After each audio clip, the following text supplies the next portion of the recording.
I want to welcome everybody this morning to the regular meeting of the San Benito County Board of Supervisors for June 17, 2014. If you'll stand with me, we'll be led in the Pledge of Allegiance by Supervisor Barrios. Ready, salute. I pledge allegiance to the flag of the United States of America and to the republic for which it stands, one nation, under God, indivisible, with liberty and justice for all.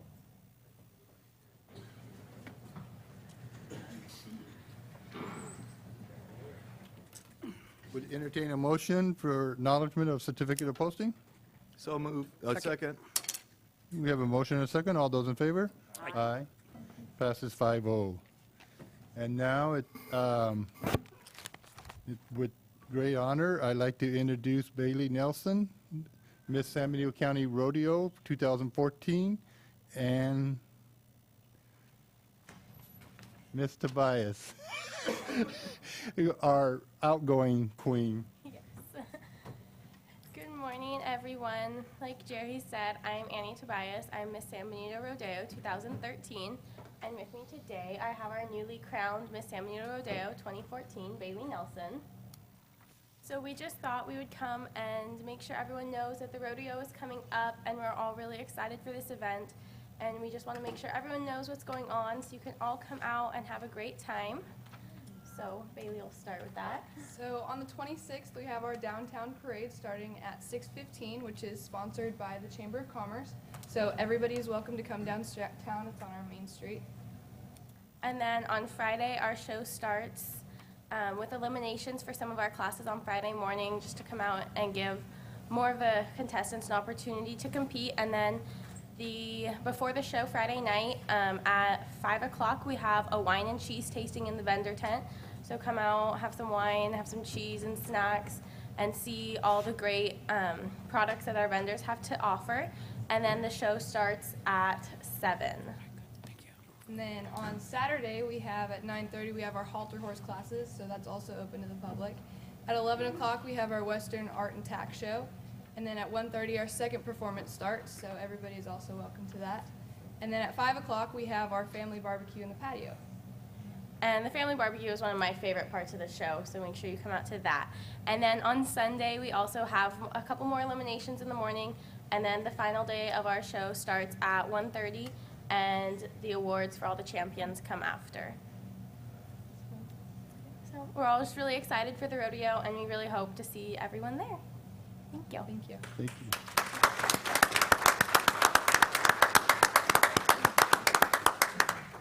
Thank you, guys. With that, we'll move on to public comment. This is an opportunity to address the board on any item of interest not appearing on the agenda. No action may be taken unless provided by Government Code Section 54954.2, and it's a 3-minute limit. Do we have any speaker cards? Yes, Marty Richmond.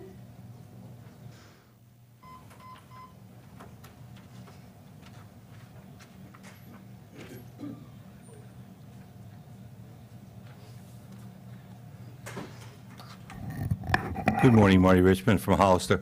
First, let me answer the question, where was I yesterday? Well, Arthur had to go to the veterinarian, so I threw you guys over for Arthur. But I wanted to wish all the residents of San Benito County a happy Independence Day, a very, very important holiday for all of us, our independence as a nation. I also would like to be a spoil sport and mention that to ask the public to please stay away from illegal fireworks.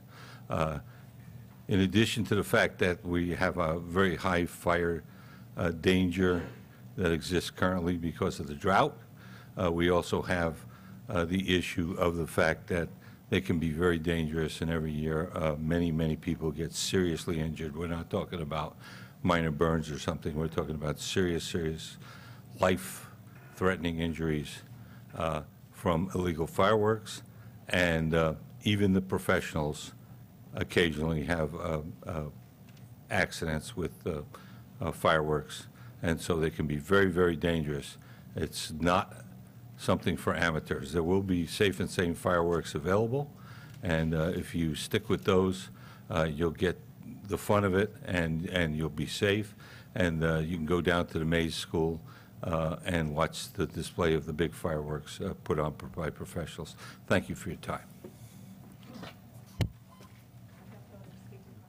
Anybody else would like to address the board on any item not on today's agenda? Seeing none, we'll move on to department head announcement. Thank you, Mr. Mendoza? Chair. Yes, we have one announcement coming out of our planning department. Our interim planning director, Byron Turner, will be discussing a general plan. Thank you. Yes, instead of taking up an agenda item, I just want to give you an update on our progress with the general plan under the department head announcement. As you know, that on May 6th, the board accepted all the changes to the general plan update and locked in the draft general plan and directed staff and consultants to work on the preparation of the 2014 revised EIR. So EMC Planning Group has begun work on the EIR. The next step, an important step, is working with AMBAG staff to arrange use of the 2014 regional travel demand model. This is the traffic modeling part. We will also be running the county model as well and comparing the two of them. That way, we've got both of them going, and in order to attain the most accurate and comprehensive data for our county. So just want to give you an update. That's where we are right now. We're looking at the traffic, and that's once the traffic modeling is completed and we compare the two, then we complete the EIR, and we're back here, actually at the Planning Commission, and then back to you. So that's an update. Supervisor Vitale? Yeah, I'm happy that we have to discuss that as an agenda item, especially the traffic model, in light of some of the controversies of late with the RTP, what we're doing with Highway 25, as well as I have a big problem with the Shore Road extension. It's a road that goes to nowhere. It's a cost to taxpayers of this county, untold millions of dollars. If that remains in the general plan, that shouldn't be in the general plan until a project application is submitted and a general plan amendment is completed. But I would like to talk about that and see what is the appropriate action should take place. And I guess so we're still on schedule to We are on schedule the end of the year. at the end of the year, yep. Good. Okay. Thank you, Thank you, Byron. Byron. We also have another announcement out of our Health and Human Services agency. We have Jim Riding Sword. He's our director there. He has a department head announcement. Morning. On today's agenda, we planned to have an extension of the contract with AMR Ambulance Service Provider, but it was pulled because AMR corresponded with us saying they have some issues that they need to resolve before we can move forward with that. And they are requesting a 90-day extension. So we will be coming back to the board on July the 8th with that extension. I had a conversation with AMR this morning, and we began to look at, what are the options and alternatives that we might be able to consider over those 90 days. I want to assure the board that AMR has assured us that there will be no interruption of service as we're going through this process, and that, as we move forward, we'll either move forward with a new contract with them or move forward with some other option, but that they will continue to work with San Benito County until we get this resolved.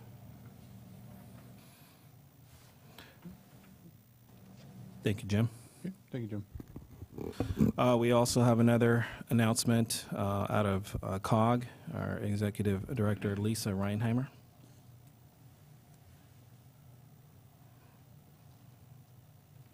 Good morning, Mr. Chair and supervisors.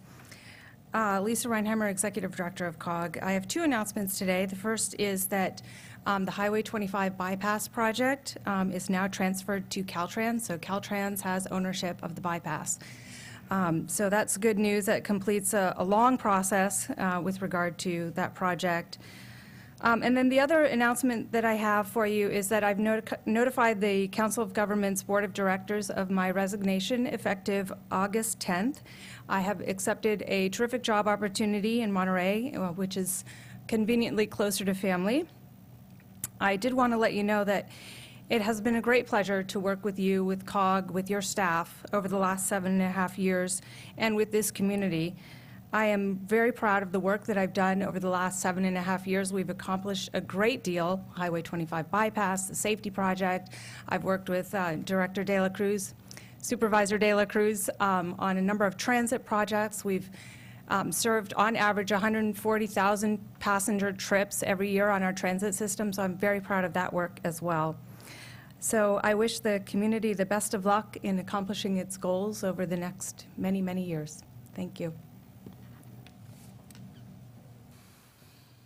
Well, I just need to go on record that the, and that the ANBAG board voted not to accept Lisa's resignation because she is a de facto member of the ANBAG board, so we voted not to accept it. So anyway. Thank you. Supervisor Barrios. Lisa, it's a sad day for San Benito County to hear this, this news. You have been such an asset for our county, and it's going to be tough to see you go. You've accomplished so much and worked so well with everybody, and it's always been there for information and projects, and so I want to thank you. Thank you. For everything that you have done. Thank you. Mr. Chair, Lisa, over the last years that you and I have worked together, I want to thank you, especially from the west side of Hollister, because there were a lot of safety projects that are through the process, and I don't know who's going to be taking over those projects, or the new COG members are going to kill those ideas. I don't know. I don't know, but I guess on behalf of the community, thank you for your efforts. Thank you.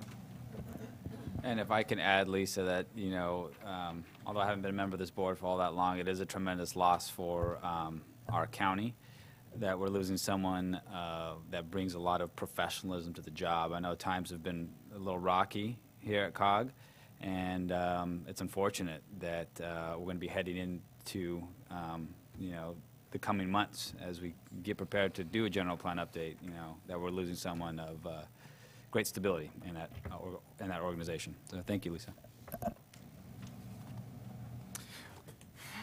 I'm going to save my comments Okay. for board Okay. comments.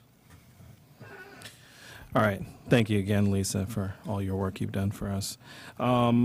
I have one other announcement. On July 8th, we're planning to have a Highway 25 discussion. Your board requested us to put that on the agenda, so we'll be putting that on the agenda.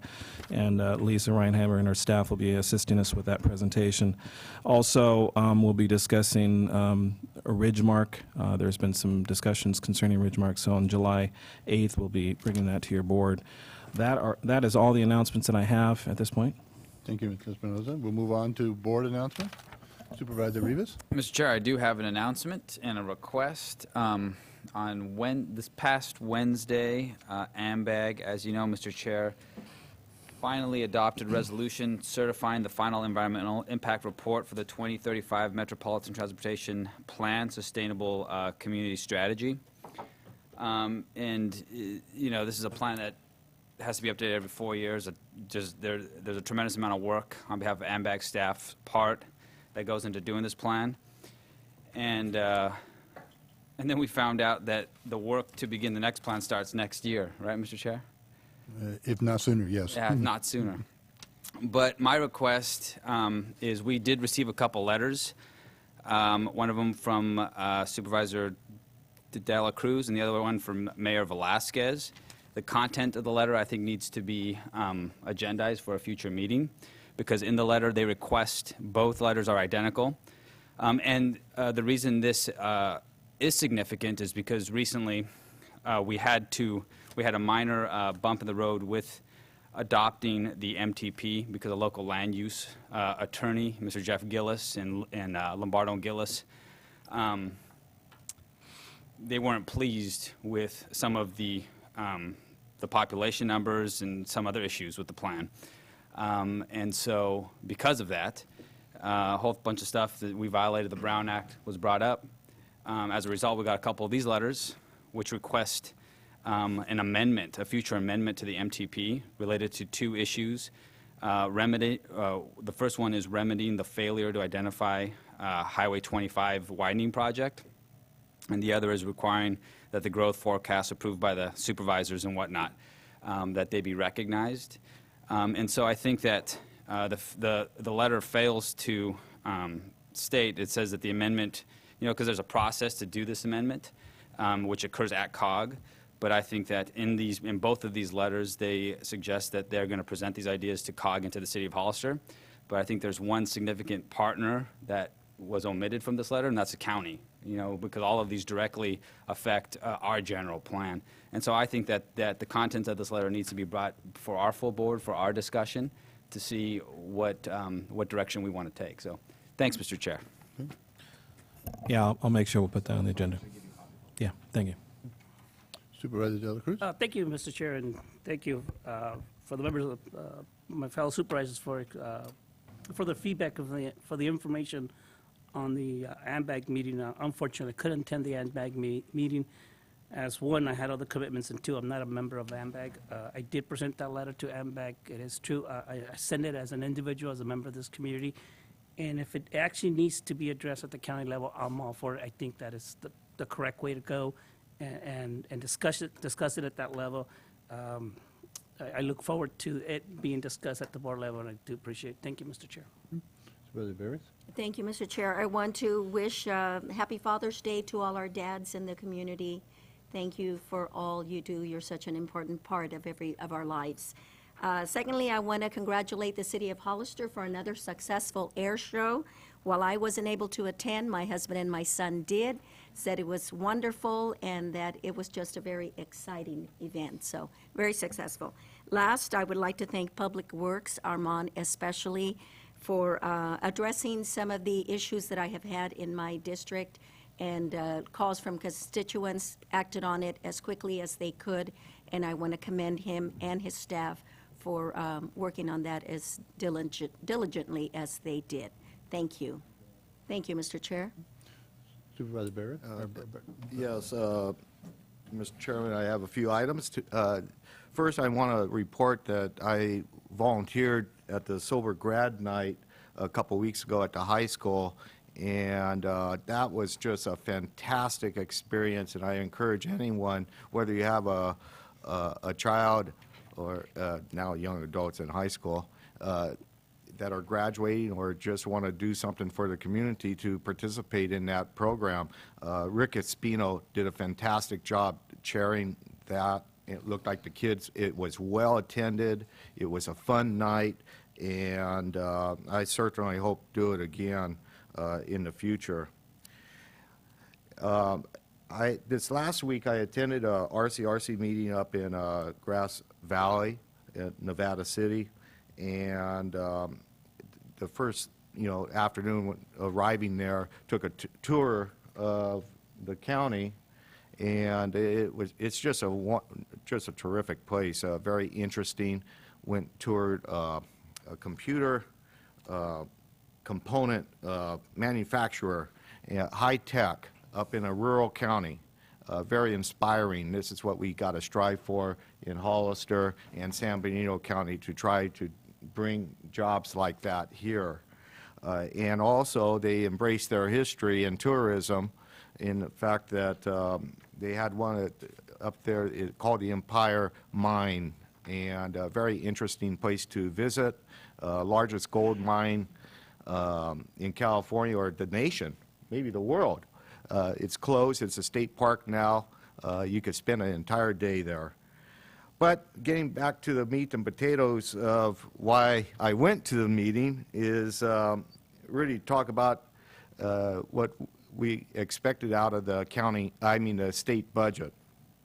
And we get updates every once in a while. Hope on the governor's revise, we were very successful in the $1 million allocation for our trial court security, and we talked about that yesterday at the budget hearings, and we have to absolutely show the need for the security that is required for our courthouse across the street, and I think we have a plan to go forward as a county to show that and get our share of that, allocation that the state has.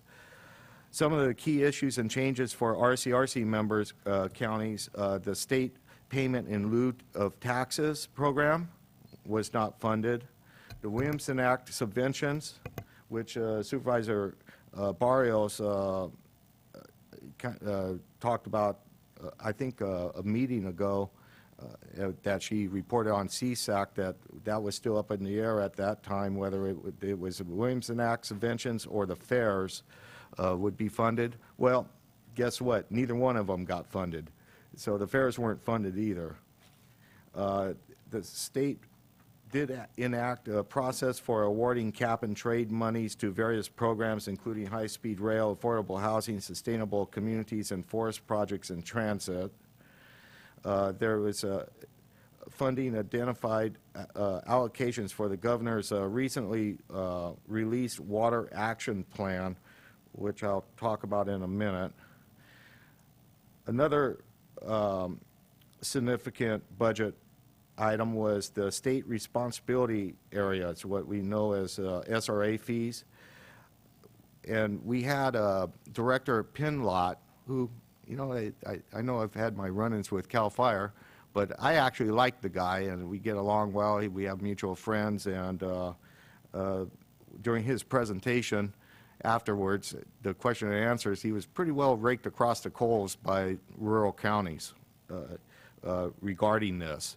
What the governor put into the budget as a one-time item is a grant for $10 million for fire prevention programs. And this is what this fee was generated for. And actually, statewide, the fee raises $85 million. And so naturally, the supervisors want to know, why isn't $85 million coming back to fire prevention programs instead of this one-time $10 million grant? The explanation is that there's a pretty high overhead administering these fees. And Director Pinlot, who's in charge of developing this grant process, really took an earful. And I'm happy that our fire chief is here today, because what's very, very important, whether we're successful in getting any of these monies or not, is that we need to document the costs and what we're doing in the SRA areas for fire prevention. I know we, Supervisor Munzer and I, at the last fire meeting last week, got a report that we did have a project up San Juan Canyon and cleared some brush to try to, prevent, fire load. And we need to make sure we continue to document what we do and how much it costs, and maybe we'll be successful getting some reimbursement. The other area that is to develop partnerships with RCDs, resource conservation districts, fire safe councils is another avenue to get some of these funds that will be available. And hopefully, as we go down the road, we're going to have bigger grant opportunities with this money. It's only right. And I think, in any case, Director Pinlot is very well aware of it. All we have to do is get the state to be aware of, the sentiments of the smaller counties. There was $100 million in payments are allocated for pre-2004 local government mandate claims, which we talked about, I think, yesterday as well. And Medi-Cal provider reimbursement rates were not restored to their pre-2011 levels, and the $500 million in state revenue bonds are still intact for the jail construction projects. Let's see, what else we took a couple actions. there's a couple of propositions that are on the ballot for November. We oppose the Medical Injury Compensation Reform Act, MICA. I encourage everybody to vote against that in November. And what it's about is raising the limits of injury claims. And what would happen if this passes is the health insurance rates will just undoubtedly go up and cost everybody more, including the counties and what we pay for our employees. You know, of course, to get this on the ballot, you have to get signatures, and all the signatures have been, you know, and funded been through trial lawyers and consumer attorneys of California, which I hope, Matt Granger, you don't belong to any of these groups. That's good. Good answer.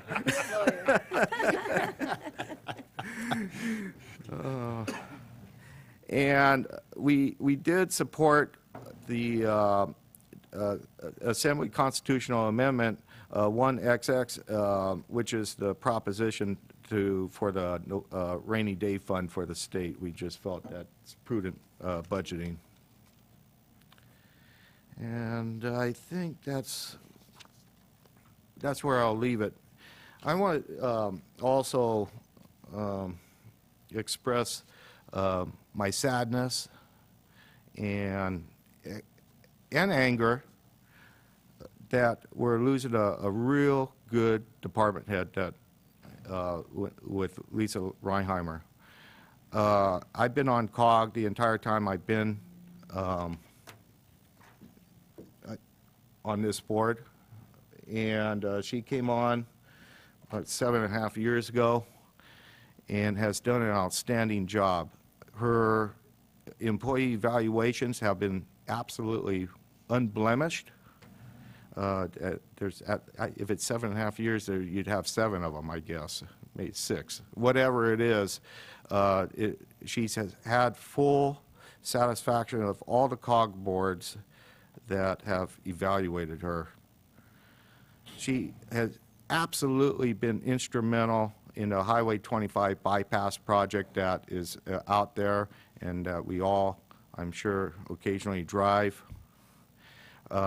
She led getting the Highway 25 safety improvements put in place on time and under budget.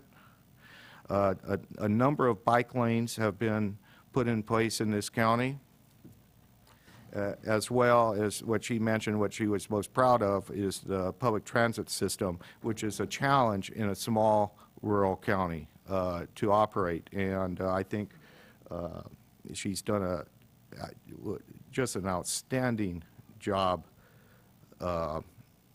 keeping that together.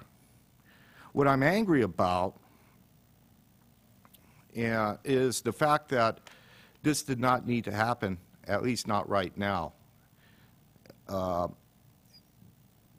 COG board has been somewhat dysfunctional for this year under the leadership of the current chairman, Gomez. And the controversy around this RTP has encouraged them to do inappropriate actions that allowed, you know, Supervisor Rivas referred to it, people get involved directly with staff's work.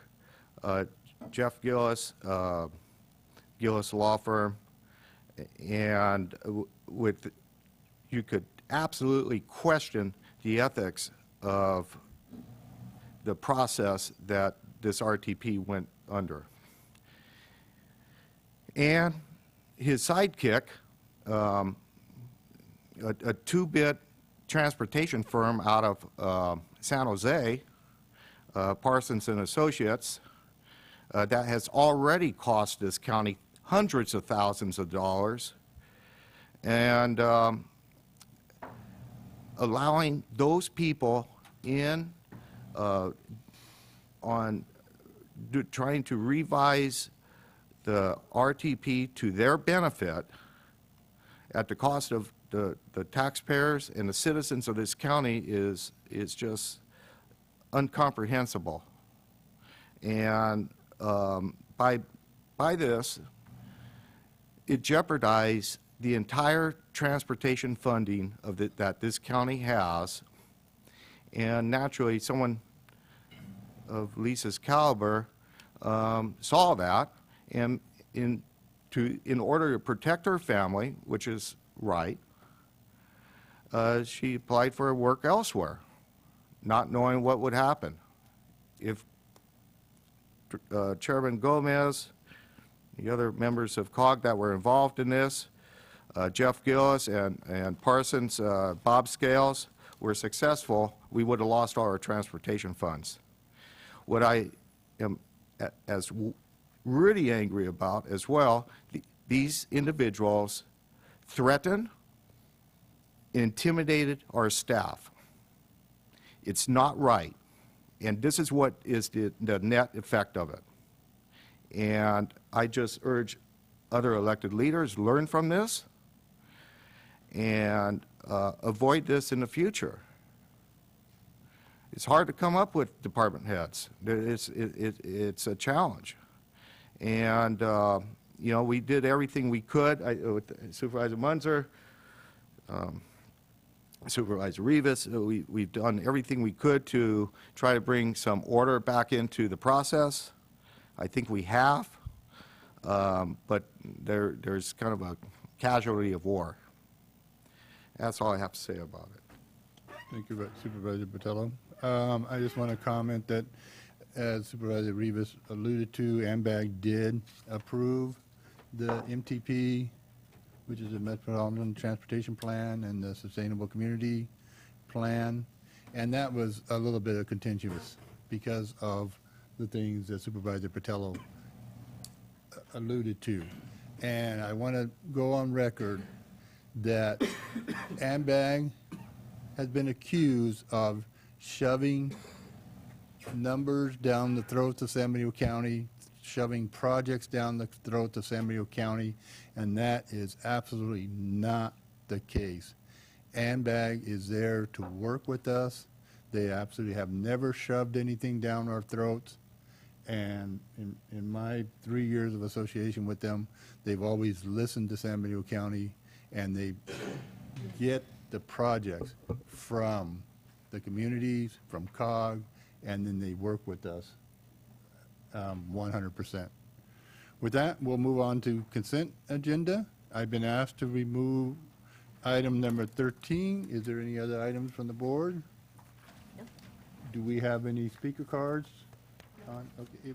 Would anybody from the public like to remove any item from the consent agenda? Seeing none, what's the pleasure of the board?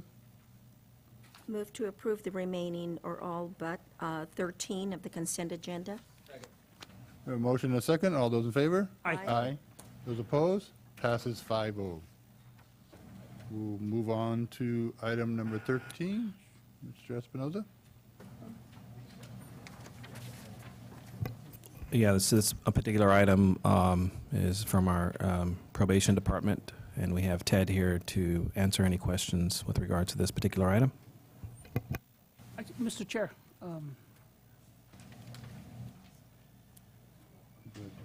yes, actually, you're asking us to do a one-time exemption on the personnel rule 4.1.3.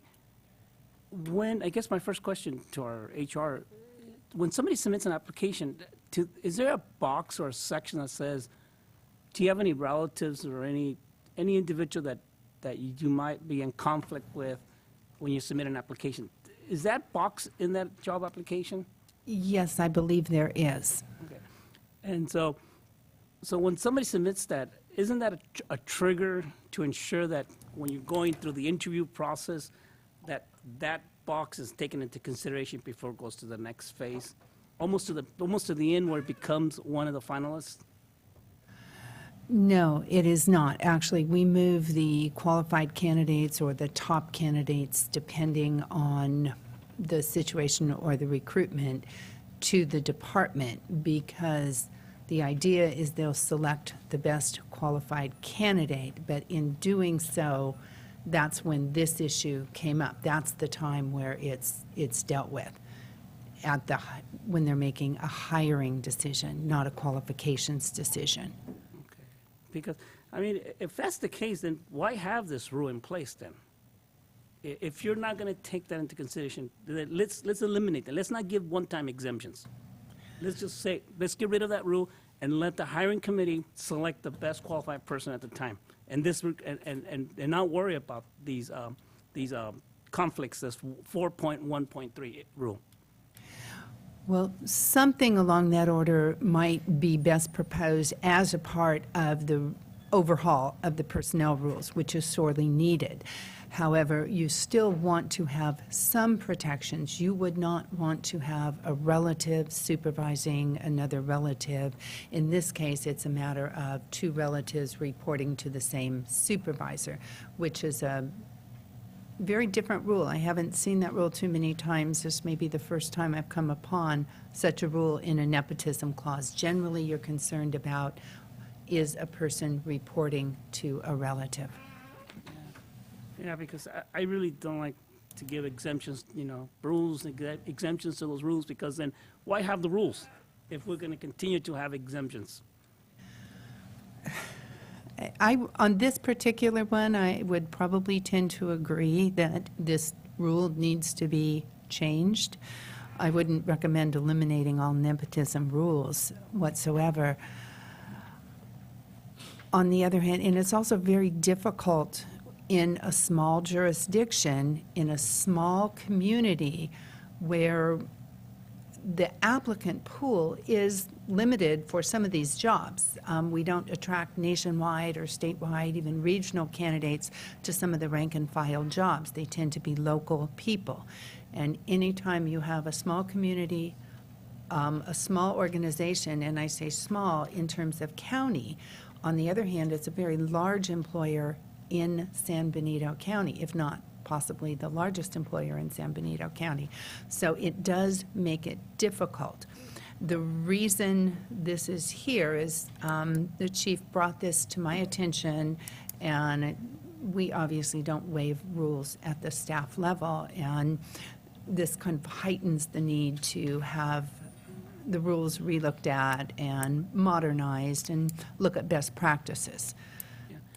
I understand what you're saying. It's just that every time there's an item before the board for exemption or one time, you always will find a justification why it needs to be exempt. So, like I said, my earlier position, just waive this 3.1.4 rule, and you don't have to come to the board and ask us to do a one-time exemption. If the board wanted to do a blanket waiver, that would be a separate item. And at this point, I wouldn't recommend that, because any blanket waivers to the personnel rules per se we should meet and confer with our labor unions and employee groups to make sure that we've listened and met and conferred in good faith. That's why this is here in this case. If that's something the board wants to entertain as something future, certainly the CAO could direct Human Resources to undertake that. Mr. Chair, just my final thoughts is that we're working hard. We hired a rave, our CAO, we're working hard. We're trying to put people in the right places, and these are the reasons why we're moving in a new direction. So we don't see these things. So unfortunately, here it is. Here we are again. You're absolutely correct, and there is a very long laundry list of things that your new HR director will be tackling and providing recommendations to the CAO in terms of how to best tackle these and in what order.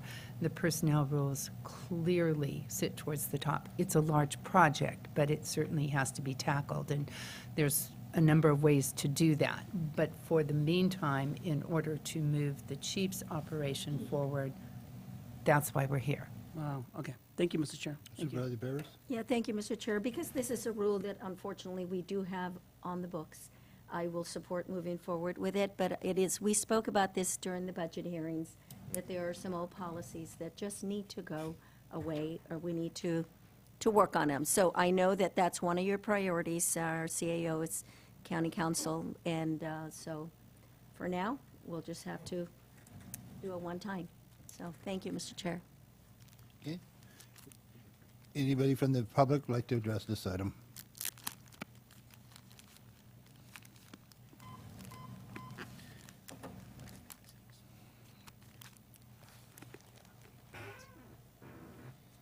Marty Richard, thank you, Marty Richard from Hollister. I think it is appropriate to keep this rule in place. I don't have any objection to the waiver, but what the rule does is it will force people to look at the job involved and whether or not it is appropriate that two people work side by side. There are certain jobs where there's danger involved. There are certain jobs where the teams work as a team, and we rely on each member of the team as an individual to keep the other member of the team straight. Sometimes that's a conflict if there's a personal relationship involved. They're rare, but they do come up. I can picture two people riding in a sheriff's car who happen to be a man and wife, and they face a dangerous situation together. They may react differently if their spouse or their loved one, whoever it is on the other side of the wheel rather than just another sheriff. So, because that's human nature, it has nothing to do with a failing. So it is appropriate to keep this rule in because it will do one thing. It will force the supervisor to look at the specific situation. What are these people going to do? Is it appropriate that they work together? Are the number of workers big enough to absorb this and make it kind of be invisible, or are these the only two people in the shop? All those are important issues when it comes to relationships. So I think it's appropriate to just keep it as a little flag, and I don't see any problem with waiving this particular rule when the supervisor says, I've looked at it, it's appropriate, we can do it. As far as the nepotism up and down rules go, well, I think you have to keep those in place because we all know that there's just been too many problems statewide with that. Again, human nature prevails. Thank you for your time.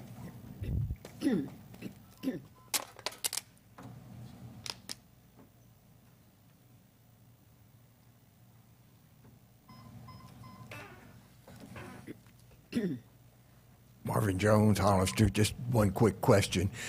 If you've got relatives reporting to the same supervisor and the supervisor retires or gets promoted or moves on, would these two individuals be excluded from being supervisor? Because then you'd have the vertical one. Just something to consider in the future. Thank you.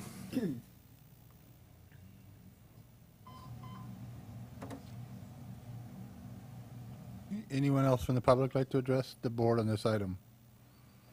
Seeing none. Ted, do you have any comments you want to make on this situation? Actually, yes, I do. Ted Baran, Chief Probation Officer, San Benito. I wanted to thank the board for entertaining the concept. This is not how I imagined my first presentation to the board. It's really not. But I can say that I don't like exemptions to rules at all. I carry a badge, I'm a law enforcement officer. Rules are rules, laws are laws. So I didn't take this presentation lightly.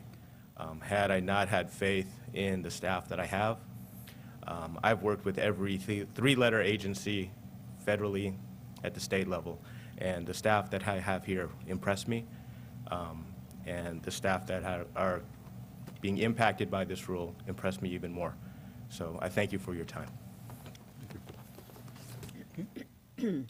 What's the pleasure of the board? I'll make a motion to approve the budget item. I mean, the, on yesterday. Yeah, I couldn't sleep last night. The staff recommendation for the consent item. Second. We have a motion and a second. All those in favor? Aye. Aye. Those opposed? Aye. Passes 4-1. We will move on in just a second.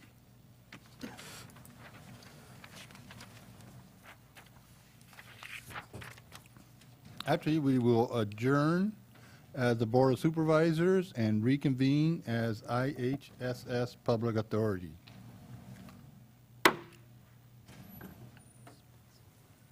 Jim?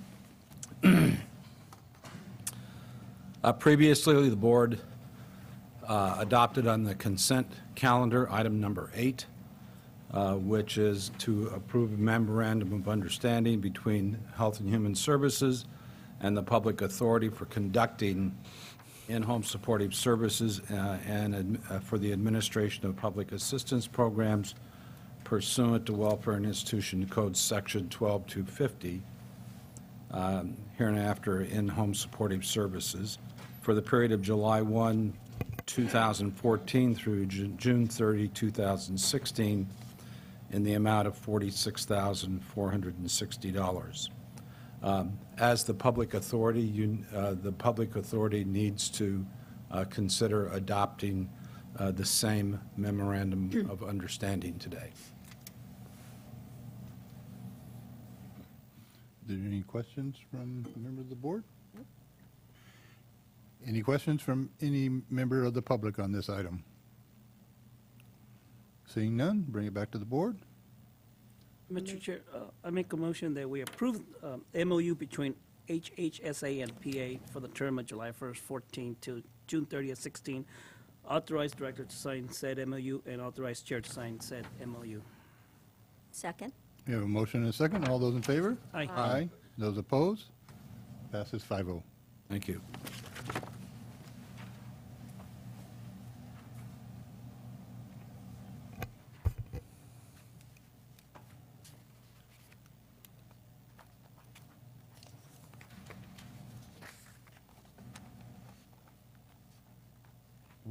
Mr. Espinola, I guess, Yeah, we're on item number. Georgia was going. Yeah, we're on item number 19. We have our interim Human Resources Director, Georgia Cochran, to discuss this particular item. Okay. No, we are still under the, this is still, yes.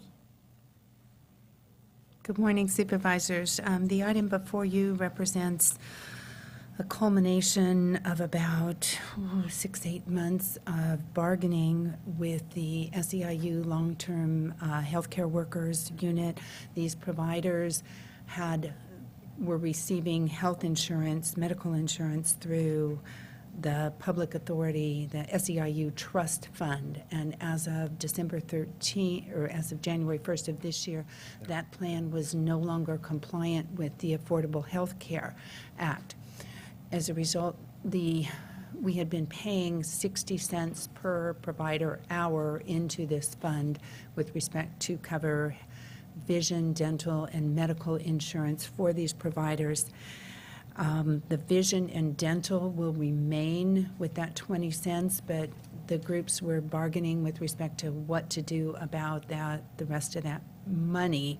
And so there have been a series of provisions, but the biggest one has been with respect to taking that 40 cents an hour and adding that to the hourly wage. And I know that you have heard many times over some of those providers come to you requesting a wage increase, and this is the culmination of that agreement with respect to, so this is a side letter to add the 40 cents per hour. There are some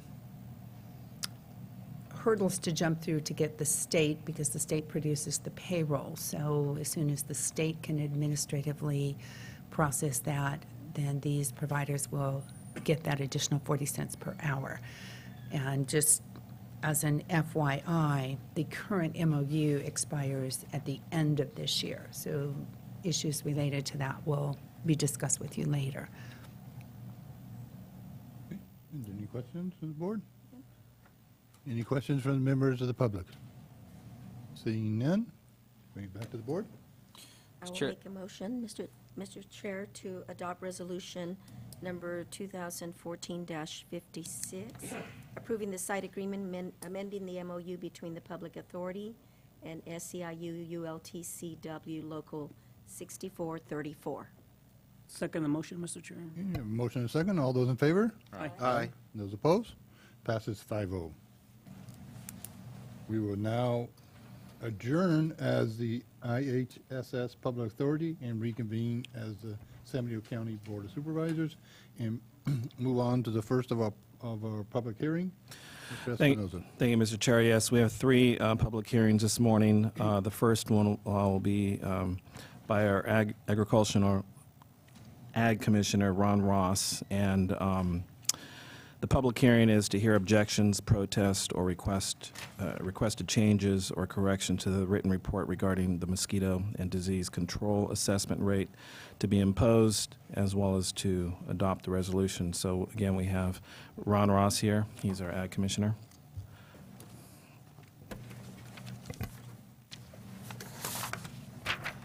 Good morning, Mr. Chair, members of the board. At the May 20th meeting, you were presented with the engineer's report for the mosquito assessment, and you adopted a resolution of intent to levy the assessment based on the findings of the engineer's report. The engineer's report recommended an assessment rate of $10.90 per single-family equivalent, which is the same as the existing rate. Also today, we have a representative of SEI Consulting Company.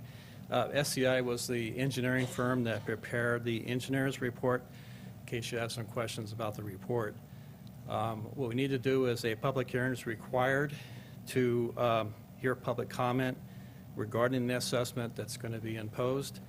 And for this year, our office is recommending that you adopt the findings of the engineer's report and approve the resolution setting the rate as the same as last year. Are there any questions to the board? Seeing none, I will open up the public hearing. Do we have any speakers cards? Does anyone want to take this opportunity to address the board on this item? Seeing none, I will close the public hearing and bring it back to the board. What is the wishes of the board? I just have one question, Mr. Chair. On this report, I know we all received a copy of it, but how available is it to the public? Probably on the website, and is it handed out? Yeah, last month we did have some copies in the back. I have some bound copies here in case someone does want to look at it. It's available on the website. On the if you go to the Board of Supervisors agenda, you click on that, we'll have the report there. Okay. Well, thank you. Thank you, Mr. Chair. What's the pleasure of the board?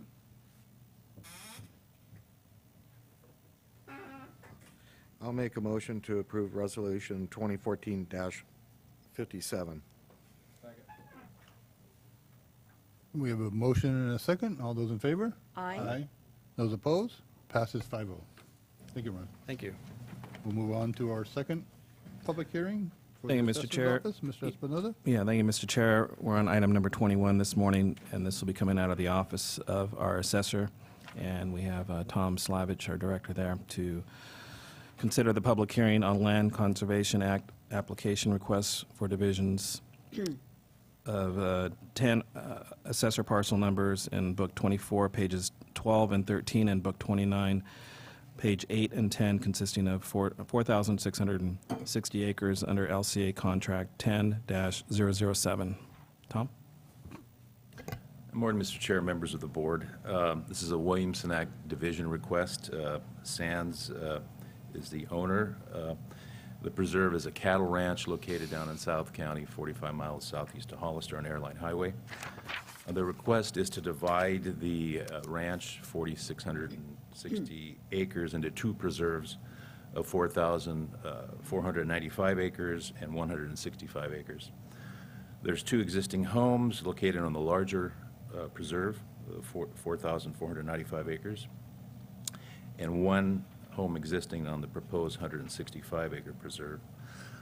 Our minimum acreage is 160 acres under the Williamson Act for grazing ground. The minimum income requirement is $3,500 annual income. It meets both these requirements. The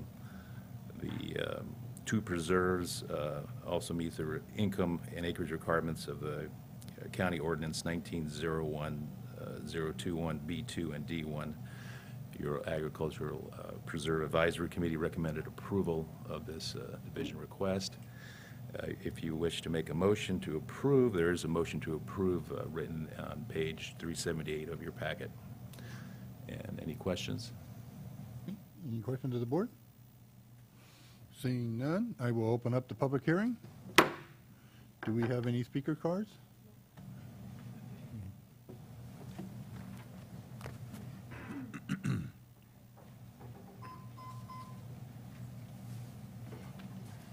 Marty Bishop from Hollister. I don't want to comment inappropriately, so I hope this is in order. I have no objection to this particular one because we don't change the rules retroactively. The rules are what the rules are when the people apply for the rules. But I want to encourage this board, having been told this morning from the RCRC meeting that the Williamson Act is not funded again. I want to encourage this board to do the right thing for the majority of the people in San Benito County and to look into stop paying Williamson Act money on properties that are never going to be developed. They can't be developed. Where they are, the fact that there's no road network, the fact there's no water, the fact that we've used the fact the general plan, they're never going to be developed. The idea that we're paying people out of our fund, our I guess it's the general fund, I assume it's the general fund, that we're paying the Williamson Act money, tax rebates essentially out of that fund, for properties that are not under the threat of development doesn't make any sense to me. Again, this does not apply specifically to this property because the rules are what the rules are now. But going forward, I believe this board owes it to the people of San Benito County that if they're going to use Williamson Act money, they ought to use it for what it was designed to be, which was to protect against development of prime farmland and so on and so forth, not because somebody, and that's not the case here, I'm not reflecting on these individuals. But I know there's people out here who have hunting lodges who let a cow walk on that hunting lodge for one day a year, whatever it is, and they're getting Williamson Act money. It's outrageous. Because I'm telling the people of San Benito County, you're paying for that. This is not state money. You're not getting it through the back door anymore. It's coming out of your pocket. So I hope this board will see in the future the fact that it might cost you some votes should not stop you from doing the right thing for the people of San Benito County. Thank you. Is there anyone else from the public that would like to address this item? Seeing none, I will close the public hearing. Bring it back to the board. Mr. Chair, I'll move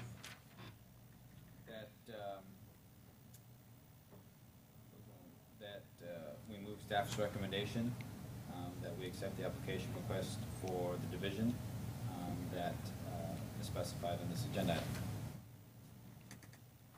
I will second. We have a motion and a second. All those in favor? Aye.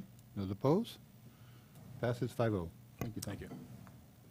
And we'll move on to our third and last public hearing. Mr. Espinoza? Thank you, Mr. Chair. Yes, this is our last public hearing this morning. It's coming out of our Health and Human Services Agency. We have Jim Riding Sword, our director of that department here, to hold the public hearing or receive the public comment on the proposed application for the 2014 CDBG grant in the amount of $500,000, and also to request your board on adoption of a resolution. So we have Jim here for that.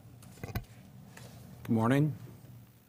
So this is one of those grants that we received a couple weeks ago. And so we're moving forward with it. It's due in Sacramento on Friday. So we're hoping that we can move forward with a positive action today. What this grant would do would be assist low-income families meeting the federal income levels in San Benito County with tenant-based rental assistance for a period of 12 months, including security deposits if needed. Our census data shows that there's a need for this type of assistance in San Benito County. It will benefit approximately 35 to 45 residents, and will help prevent eviction of people. So we're asking the public to comment, and we have sign-in sheets in the back in case anybody in the public would like to sign in for us as a matter of record, and adopt the resolution that would authorize the submittal of the application to the California Department of Community Development for funding, and authorize the director to execute a standard agreement, any amendments therefore, and of any related documents necessary to participate in the Home Investment Partnership Program.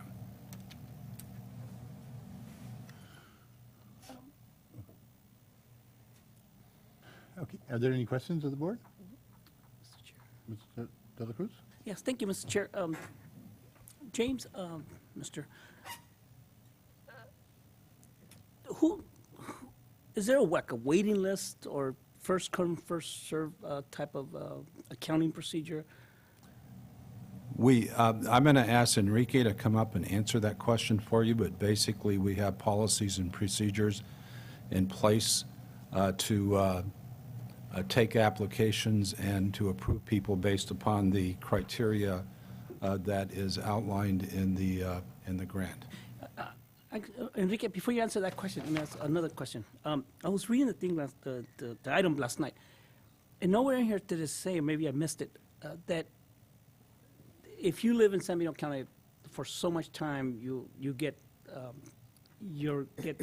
higher, because it doesn't really define if a family comes in or an individual comes in today at outside San Bernardino County and then they get eligible automatically.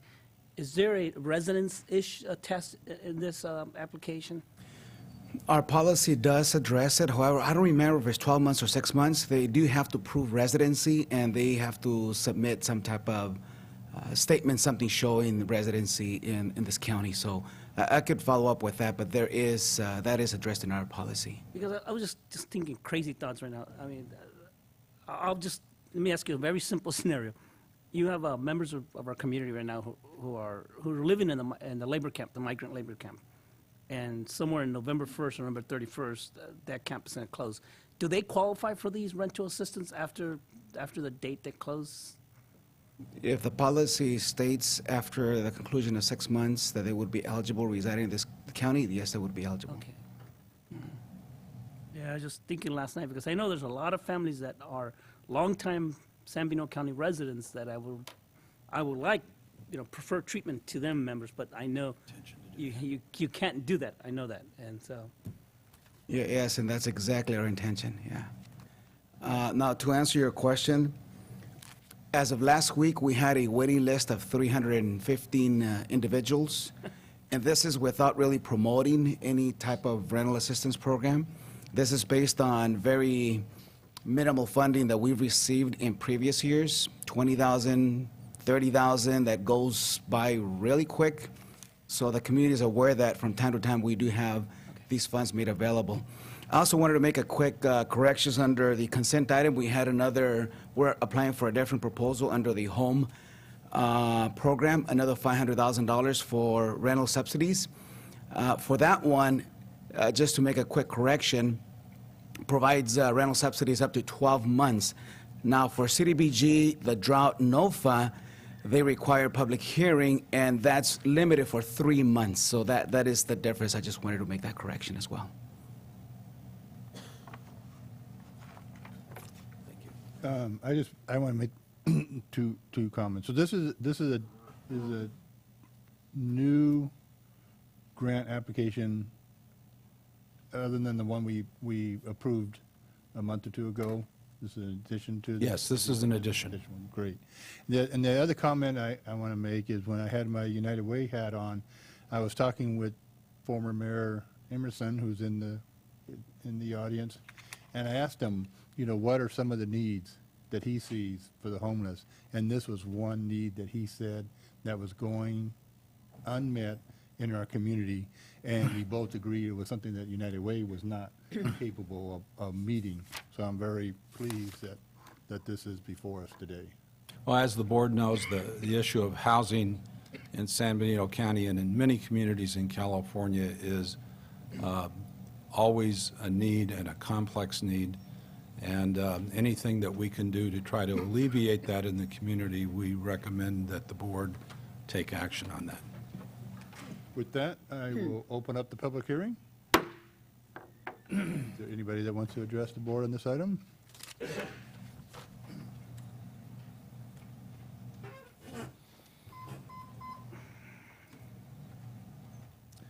Morning, Mr. Chair, Board of Supervisors. I'm Doug Emerson, representing the Homeless Coalition. I just want to take a moment to commend the county and the staff for applying for this grant. My wife is the executive director of the Homeless Coalition, and I can say we probably get 3, 4, 5 calls every month about people who need rental assistance. They're in danger of eviction, short term. Some need first month deposit, and I just want to commend the county for doing this. And also, I want to take a moment to thank the county for, I think you're aware there's a group that meets every month just to start looking at the problem of homelessness. And I want to commend the county for, I think, recognizing that we have a problem in the community and it has to be addressed. Thank you. Thank you, Doug. Anyone else want to address the board on this item?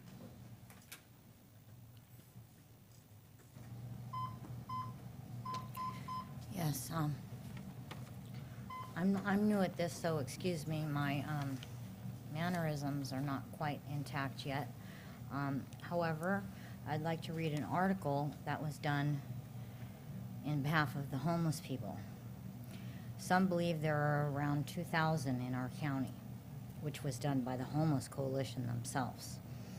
I currently am in the Homeless Coalition's project. It states that it costs our county and our government anywhere from $50,000 to $100,000 per year per homeless person. I don't think that our county or our government can afford this. So it's imperative that we have grants like this and we bring more of these to our county.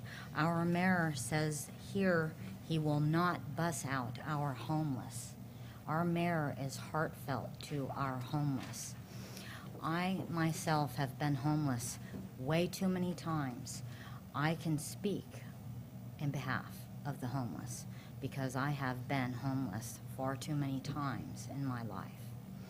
And I am tired of driving down the road and having to literally pick up people off of sideways that are homeless. We need to come up with a better solution. It's not working in this community. And I'm willing to just use my heart and my hands and my mind. And I don't need a paycheck to do it. I just need to learn how to go and achieve what my heart and my dreams are. But we can do it, and we need to do it for our community. Our money is being spent wrongly. Our homeless people usually end up in ERs, which cost us far more money than going to just a doctor. Or they end up in the county jail because they're left on the side of the road intoxicated. Well, they're intoxicated because they have no stability. Or they drink because they have sorrows. Or they drink to stay warm because they have no housing. There's many, many reasons why our money is being wasted on a daily basis. It would cost much less to apply for grants to bring to our community.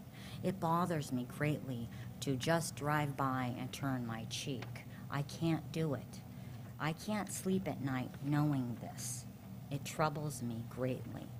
We can achieve this as a community. It's very achievable. Our money can be spent in such a way. Trust me, we need this for our county and our government. California should be one of the richest states, but we spend our money this way instead, and we turn our cheek. It's not acceptable. We need to clean up our county. Not only clean it up literally, but we need to clean it up in our hearts and our wallets. Thank you. All right, thank you. Anybody else like to address the board on this item?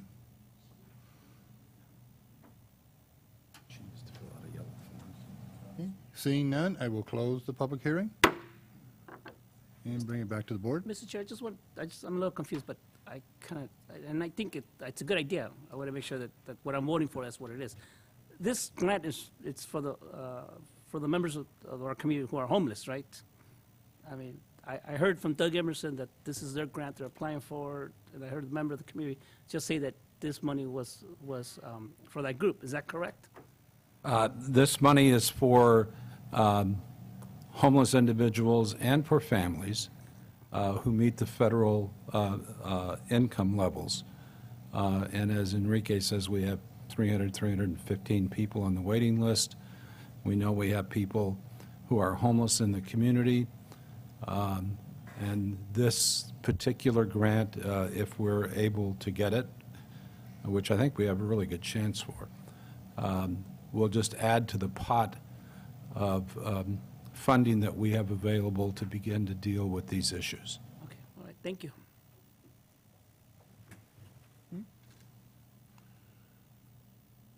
What's the pleasure of the board? I will make a motion, Mr. Chair, that we approve Resolution 2014-58 per staff recommendation. Second, Mr. Chair. A motion and a second. All those in favor? Aye. Aye. Those opposed? I said that. Mr. Chair, I think we should also approve item number 2, item 2, item 3. The authorized signature. Yeah, that Yes. would be included in That the would be staff included? recommendation. That'll be good? Okay, thank you, Mr. Chair. Okay. Okay, so we had 5 ayes, right? Yes, sir. Okay. All those opposed? Passes 5-0. Wait, how about 6? Thank you, Jim. With that, let's take a 10-minute break before we move on to regular agenda. Thank you. Boy, you were upset.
guys did, I guess, a few weeks ago, that's great, but maybe somewhere just document how much man-hours and who was involved. And Actually, it cost us some overtime and all that, because I paid overtime for guys to be up there to direct traffic and all that. see, I have a problem doing any of that.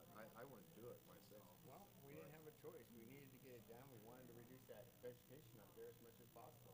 I don't want to lose that canyon. If we have a Well, fire, it's a SRA. I know, Fire but needs to deal with it. at least this thing, we put our best foot forward. We look like we tried to do the same. What the state did. And you're paying $150. Everybody's paying $150. They got nothing. But you ought to listen to the other supervisors. I kind of led into it, and I was very diplomatic. Knowing the way you know how I am. I'm pretty diplomatic. When you said you were from MBOK, you're probably you knew I know down Well, there. no, he knows. He's friends with John Ferrer and Steve Udell, and so he knows me personally. In fact, that's how I led up into it. I told him, "Hey, how are you doing?" He said, "How's the poker game going?" I said, "Well, it's going good." Yeah, John sends his regards. So it was one of those. I'm still things. losing. And so I get along with them, but you just drug over the coals. Nobody's happy about the SRAP because everybody knows where it's going, and nobody would have a problem with it if it's reapplied back in the communities where it originated. Exactly. And we would be in good shape if that happened. Yeah, I agree. I just wanted to make sure you were aware of that. Yeah. No, I am. I got that from the horse's mouth. Have you heard anything? Hutchinson's last day was Friday, I think. Last Friday. That's good. So have you heard I anything? haven't heard anything. And I heard the same thing you did. He was getting promoted, but then I heard that no, that fell through. I heard Dennis and both Dennis and Yapson were both on a list for the chief's position. But there's 25 openings throughout the state for ranger units, chiefs. It doesn't say they're going to get here. They could be shipped out somewhere else. And I said, I hope they do. That would be a step forward. Yep. And I called Doug Hutchinson at Region South for Ops, and I told him, I said, hey, I don't want to say anything bad, but I wish you would look for leadership outside of San Diego County. Anthony's right there. Yeah. And that's why, and he goes, outside would go a long. And he kind of wanted to know dirt and stuff like that. I go, I'm not going to get there. I don't want to be throwing mud. I just think it would be beneficial. That's all I can say. I didn't want to get into it. We'll see. We'll see what happens. It'll probably be filled. Be a pain in my side. It probably will. Janelle, like Tom told me, it's like they're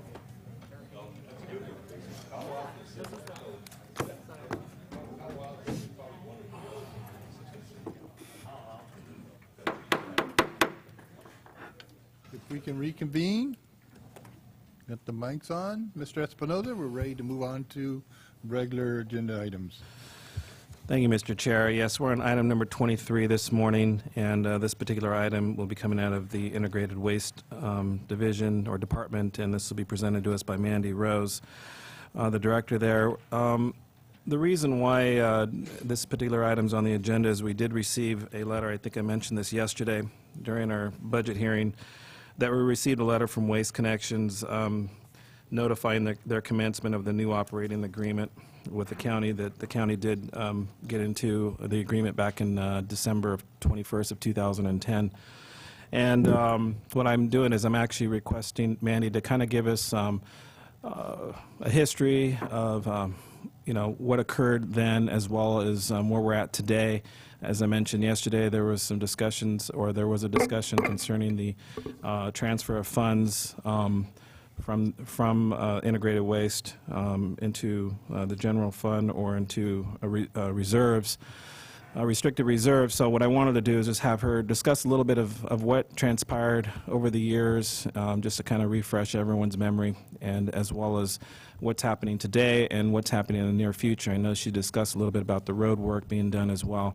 So I just kind of wanted to give everyone kind of an update of where we're at with that. So, Mandy?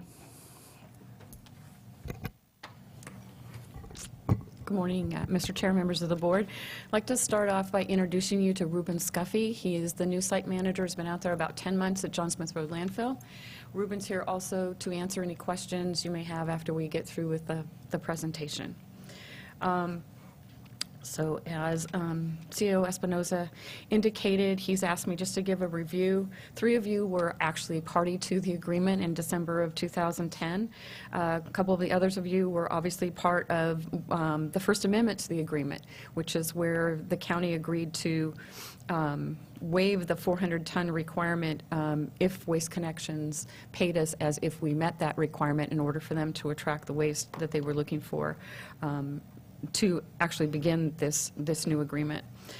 So if we go back 3.5 years to 2010, in December 2010, the board at that time was looking at diminishing reserves, and Waste Connections had approached the county several times about a life of site agreement, and the boards of supervisors, various members, obviously through the years, not exactly the sitting board, had rejected that idea.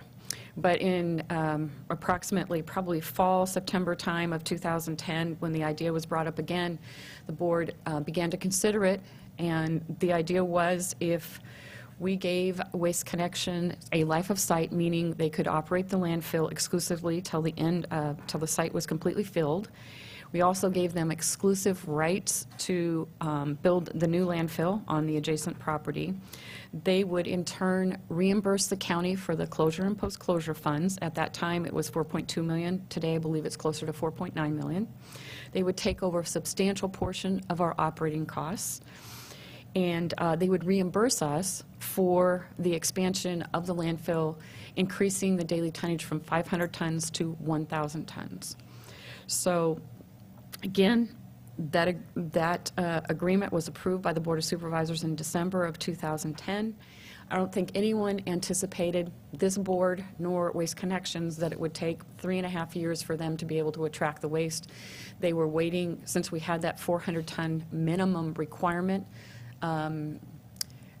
Those board members present at the time probably recall from the report that we had done by a third party on this transaction that requirement was put in place to ensure that the costs to the Integrated Waste Management Department, not only for our costs to continue to oversee compliance and other things at the landfill, and also the regional agency costs, that was a minimum amount of tonnage that was required to meet those operating costs. So in sum, the deal is a financial change. It's not really an operational change. Again, under the old agreement, as Mr. Espinoza indicated, the new agreement was triggered April 1st of this year, so we are already operating under the new agreement. The financial change in exchange for the distribution of those closure, post-closure funds and taking over all the costs is we will no longer be receiving 20% of the gross revenue. We receive $2.50 a ton, which is pegged at a CPI that will increase each year. So I'm trying to think of some other things that occurred. I know I included in the board packet most of the materials that were in your packet in December of 2010. If I may, I would just like to read the middle paragraph on the second page of that staff report at that time. It summarizes several of the issues that have been brought to my attention recently. It says the agreement includes the protections for the county that exist in our current agreement with additional provisions due to the term and tonnage increase. Waste Connections is being asked to reserve landfill capacity for unexpected changes in local waste stream, a guarantee of airspace for local waste for the life of the agreement, document and report on its community involvement, use local businesses to the degree possible, use nonprofit job development services where appropriate for recycling activities, perform additional screening on the waste accepted for prevention of hazardous materials disposal, a landfill gas royalty should a project be developed, assumption of a permitting responsibilities and costs, guarantee of refuse density of 1,200 pounds per cubic yard. That ensures our airspace is being used efficiently, to ensure operating efficiencies, and finally, the requirement that the tonnage be brought up to the annual average of 400 tons per day, as I mentioned earlier. So they have actually reached that 400 ton, and I was present last night at a meeting where they will be they have another agreement where they will be bringing in another 250 tons per day, probably beginning in July. So I'm not sure if there are any other questions from the board at this time. Are there any questions of the board? I do. Supervisor Barrios? Thank you. Mandy, the $98,000 loss. That we're looking at for the county. Where are you looking? If we get the 250 per ton instead of the 20%. Right. It equates to a $98,000 loss. What are you looking at? I'm looking on page 462. Okay, that doesn't help me, so let me, Oh, that which does part? not help you. Yeah? Page 7? Page 7 of your, Of my staff report? yeah, and I'm assuming this is a current. Is it in the IntelliWaste report? Yes. Now, does that still hold true? Is that, because we talked about the 250 per ton agreement, right? That we would be getting now, you just mentioned that instead of getting the 20%. Right. We're going to be getting 250 per ton. Right. But that's not happening yet, and it's not. Actually, it started April 1st. So we did, okay, and as long as that continues, that we have the tonnage, then we're not going to lose. No, we will not put our operations in the red by any means. That was the, Okay. because we did not allow them to go ahead unless we had at least 400 tons per day. Okay. And if in the amendment that the board approved, if they actually had less than that, they had to pay us as if there was 400 tons per day. But they have actually exceeded that amount, so it's not an issue. Okay, so that 98,000 is a moot point then, that $98,000 loss. I just wanted to make sure that the county was not losing that kind of money on a yearly basis, because then it defeats the whole purpose of why we're doing what we're doing. So, but you assure me that that isn't the case right now. Yeah, no, that is not the case right now. I'm looking at what this says, so I can make sure. The good question. So how much money do you think that at this point, if it continues, would that 250 equate to? If we go to, and I think it would be 2 or 3 pages further in that report, Table 2. Table 2? I believe it gives you the scenario of the amounts of money that we receive based on the tonnage. All right. All right, thank you. Thank you, Mr. Chair. And what tonnage are we looking at again, Mandy? I'm sorry. Currently? Currently, yes. Help me out, Ruben. We had about last month, we were at 417 tons a day. 470? 17, okay. So it's set to increase July 1. So just, I have a question, Mr. Chair. So what you're saying is that it's going to be the 417 plus the 250 that you're projecting? So closer to 6, whatever. Yes. Yeah, 6 plus, okay.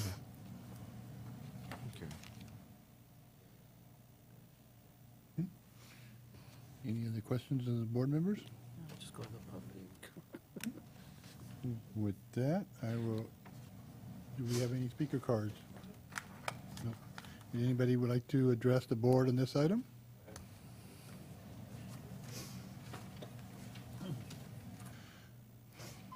And all questions and comments need to be addressed to the board through the chair. I'll fill this out for you. Barbara Tadeo, 575 Heatherwood Estates Drive. Okay, they're increasing the tonnage. First of all, thanks for finally fixing that road properly, but we still have a long way to go. But what our concern in the neighborhood, as other people I've talked to, since we now have a new site manager, we want to know what types of waste is going in there. Is it medical waste? Is it, what is the waste because of our aquifer that we're concerned about? Second of all, one of the things that I ended up with 4 flat tires in 5 weeks. He needs to take that, and when I called, and spoke, I guess it was you that I spoke with, he needs to take his magnet on that truck. When I talked to him, he says, all we use is the magnet is on site or at the dump. We don't use it going up and down John Smith. Well, to me, that's a safety hazard when you get a flat tire. He needs to, and especially if he's increasing the tonnage, that means more trucks are coming in that are dropping debris on that road. He needs to run that magnet every day up and down John Smith. Like I said, 4 flat tires in 5 weeks? That's crazy. But we want to know specifically what is the waste that's going in there. Is it medical waste? Is it toxic waste? Is it, slough off from other counties? Where is this coming from? Because that's the roads. And the Caltrans report that has just come out, which I suggest that you all read, that just one of those trucks is equivalent to 6,000 cars a day going up and down John Smith. So those are our concerns, those in the neighborhood, and I don't think it should fall on deaf ears and just get sloughed under the rug. But we've been asking for 3.5 years from Mandy, how much is coming in, the weight of the trucks, et cetera, and we still haven't gotten any answers. As you saw, the road deteriorating. Now, like I said, finally, I guess it's Granite Rock that is fixing instead of just filling a pothole that pops back out. But we need to finish fixing the rest of the road. Even though they have white marks, they need to finish taking the entire area and fixing that area. But those are our concerns, and those are concerns that I have. What is the waste that's going in there, and what is going into our aquifer? And I'll fill this out and give it to you.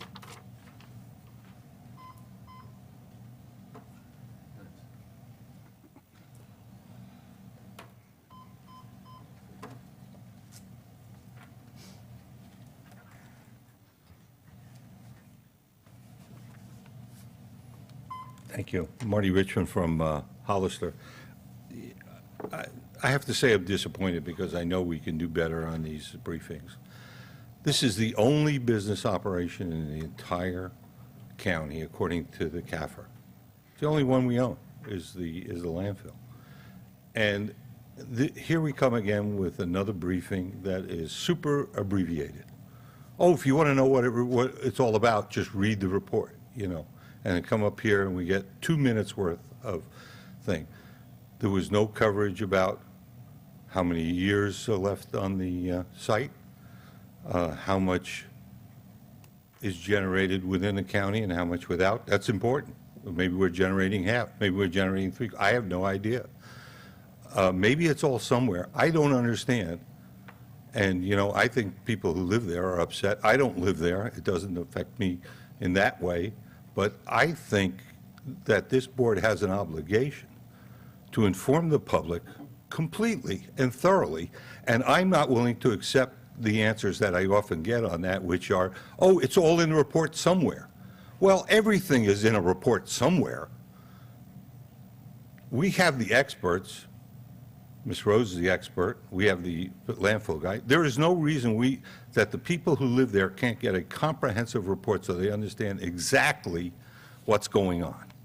That would be how much room there is left, when it's due to expire, why we're getting $4.6 million back when the current closure estimate in the CAFR is up to $11 million. How does that, what's the gap there? Who's covering the difference? And then it's going to be 13 or 14 million by the time the landfill is filled, and who's covering the difference? In other words, what we're getting this presented in little slices that are impossible to put together. Now, I would like to believe that this is just the way we do business and this is not intentional. But after 4 or 5 times of saying, I'll wait for the briefing, and going to a briefing and coming away knowing absolutely nothing more than I knew before, I'm frustrated, okay?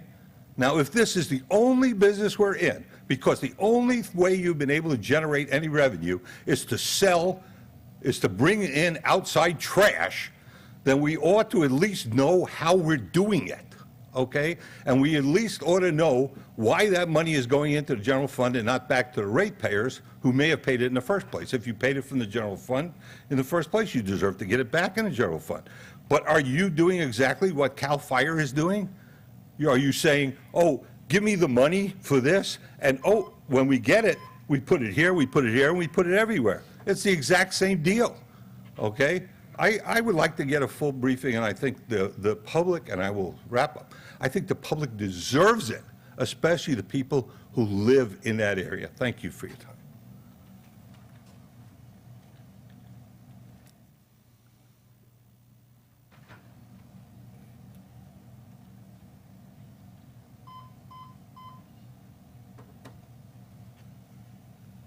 Morning, Supervisors.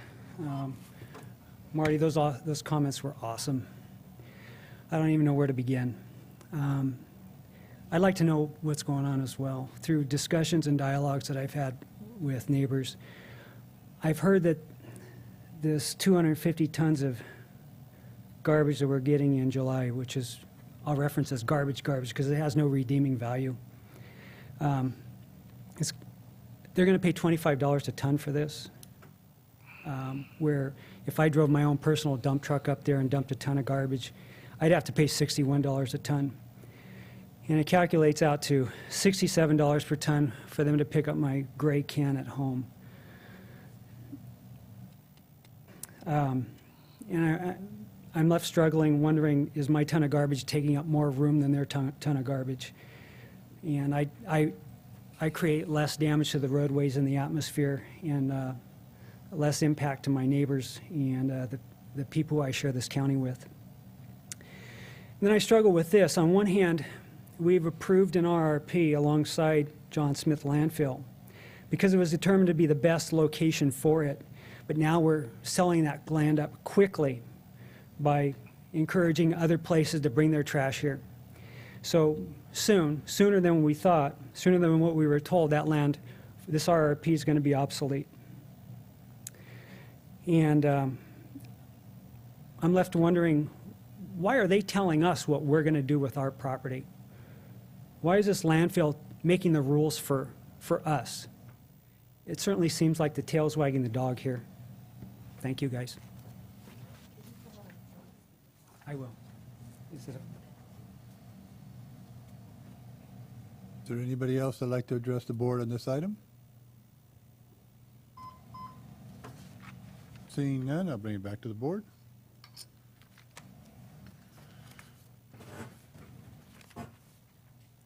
Mr. Chairman, maybe our staff could make a comment on some of the comments from the public. Probably not all of them, but maybe a couple of them would be appropriate. I think so. Okay, sure. Let me start with the first speaker. The concerns about, which are obviously very understandable, what kind of waste is coming in. I think it's important to note, and we are governed by the state of California. We have a permit through the state of California for a Class 3 landfill. It's called municipal solid waste.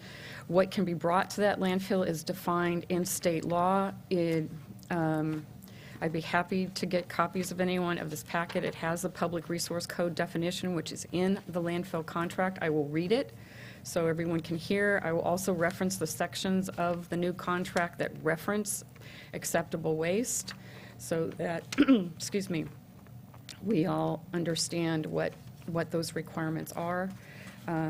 Certainly, the operator understood when they, I'm trying to find, where is the Public Resource Code? They entered into this agreement, they knew what they were getting into for operating a Class 3 landfill. Forgive me one second here, because it's not, I just had it.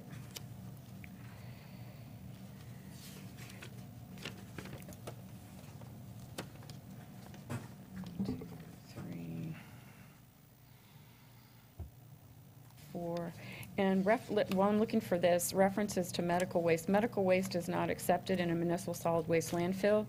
There have been questions about Stericycle, a local business that sterilizes medical waste that has been sterilized. Again, a company that is permitted by the state of California. They tell us that this waste is no longer considered medical waste. It's considered solid waste once it's been treated. So yes, we do accept waste from a local business known as Stericycle.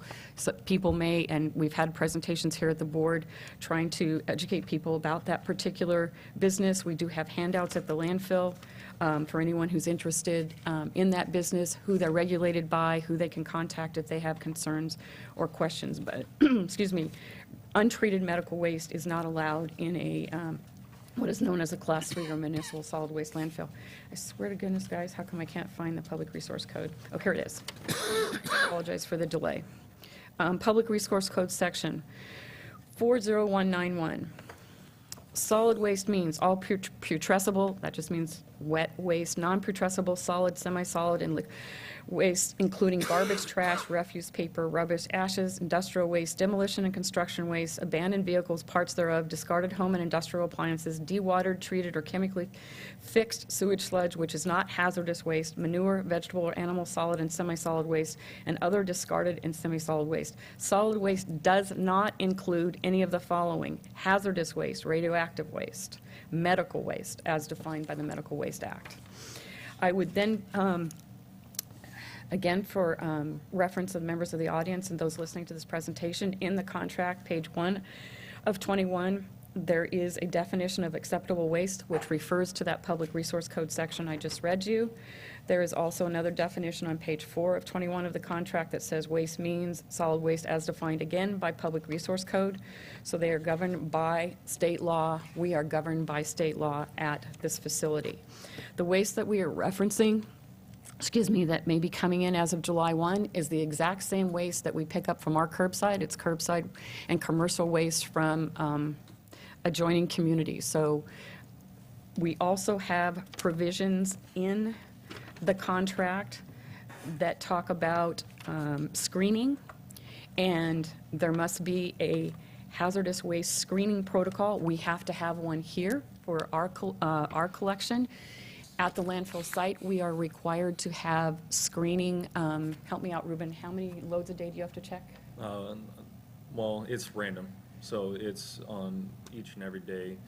We have a generated number where we pick out load number 63 or load number 50 or whatever it may be. It doesn't matter if it's a commercial vehicle or somebody from the public, a hand unload. We'll go through and pick out a vehicle and do a load check on it, make sure that there's no hazardous material in it. That protocol is required by our permit. Those load checks are recorded and they are reviewed by the inspector once a month. So obviously I can't say that it leaves all of the questions, but of that particular speaker, but those are the protections that are built into the contract and those that have to oversee us, under our permit. With response to the second speaker's question about how many years are remaining in the site, that is tonnage dependent. I can tell you today there are 15 years and tomorrow there's going to be 14 years and so many months. And if the tonnage increases, the life of site obviously goes down. The operator is required to keep, and this is state law, we have to have a minimum of 15 years of capacity, and then if you go below that amount, you have to tell them where your next landfill or disposal facility will be. Some jurisdictions have to say, yeah, we no longer have capacity and we're trucking it here or there, or we're doing something else with it. So in our case, in the contract, there's a guarantee of the local capacity. I believe the operator is currently looking at probably within this year, is that correct? Probably within this year, starting the process to permit the new landfill. It typically takes 1 to 2 years to do so. So that was to obviously ensure local capacity and capacity for the additional tonnage. I think it's worthwhile to note that as local capacity increases, so we'll make that a break point to say local capacity right now is approximately 150 tons a day. As we're all aware, as we're all aware, construction is picking up, and we will be getting new residents soon. So as local capacity goes up, out-of-county capacity goes down. So there's that. Trying to think of what else was asked here. Again, the current landfill today has approximately 15 years of life, and that is at the 400 tons. As that increases, that life will go down. And the landfill across the street, when a fatal flaw analysis was done on that property, it had approximately 60 years of life, I believe, at the 500 ton a day mark. Apologize, excuse me.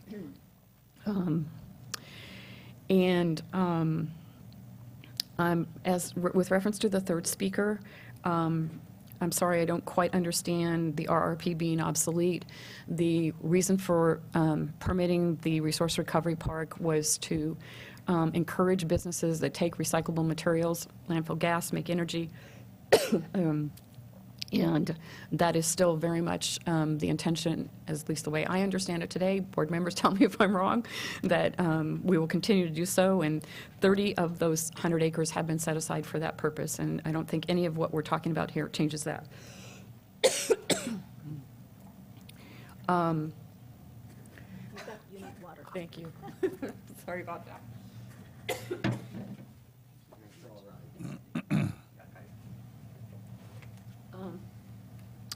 I would also like to make a comment about whatever may be said. I have heard some rumors about the transaction that's taken place between Waste Connections and the companies that may be bringing in waste in the future, in particular this one in July. Those are third-party transactions that the county is not privy to or part of. We contracted with our operator to bring in waste, yes, as was indicated by one speaker, to raise revenue. And they were told to do that, you know, the way they do that. Again, it's not, we're not the ones that contract with those individuals. What the board did was reserve the right to set local rates. Waste Connections has the right to set the rates for that material coming from out of county, as long as they pay us exactly what everyone else has to pay us of the franchise fee. So the county stays whole in the transaction, but we're not privy to or part of any of those third-party transactions. So I hope I've answered most of the questions. I'd be glad to sit down with any of the individuals separately and go through anything, show them any documents that they'd like to see. It's kind of hard to know what people know or don't know and what they're, you know, what information they're looking for. Supervisor Patel? Yeah, thank you very much, Mandy, for the explanation, and I think you touched on all of the issues that was brought up by the public speakers. And, you know, I've been on this board pretty much through this entire process of this agreement and participated on the committee at the onset of this. And certainly the highest priority that was back then and is still today is the, you know, the protection of the environment and certainly the aquifer and water quality in this county. What, you know, when I first stepped on this board, I didn't know anything about a landfill. To me, it was just a dump. Yeah, it's a dump. You take your garbage up there and you dump it and they bury it and that's the end of it. But what I ended up observing is that there's great lengths as far as protecting the aquifer and the groundwater.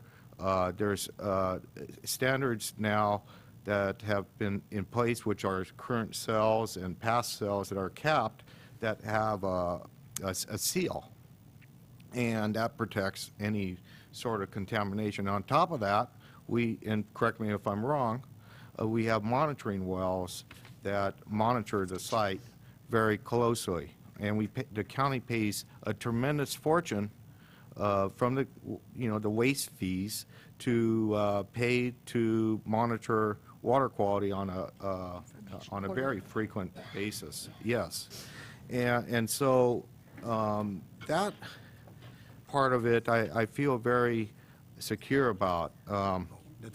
Certainly, the other motivation at the time was how do we operate this in a reasonable, efficient fashion that's to the benefit of San Bernardino County residents.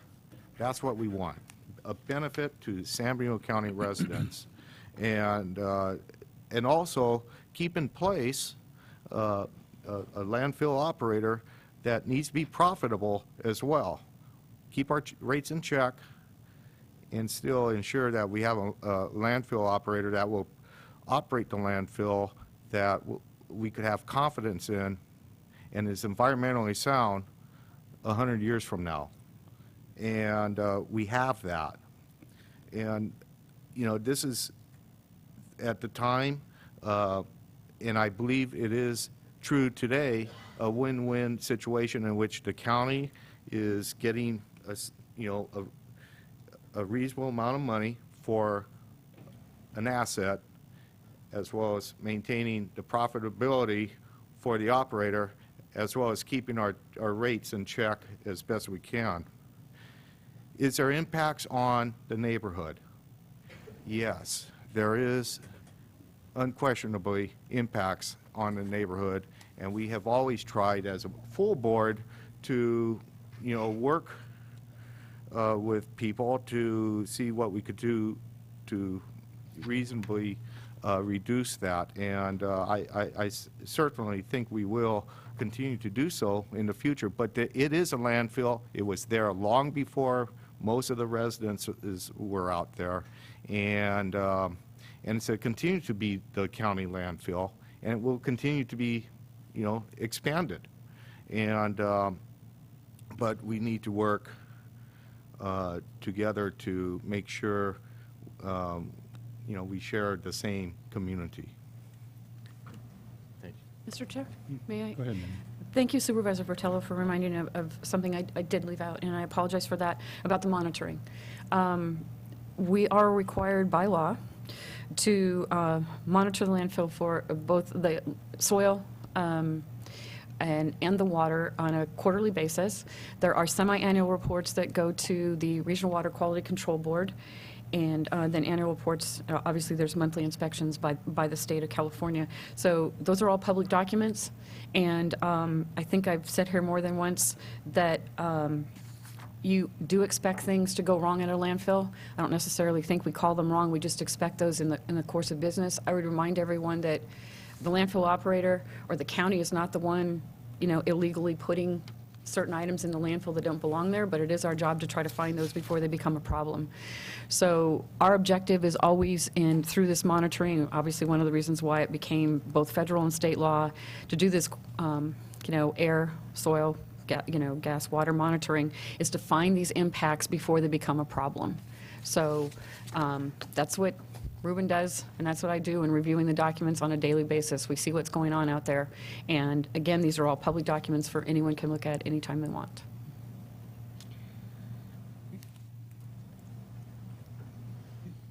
Supervisor Barris? Thank you, Mr. Chair. Ruben,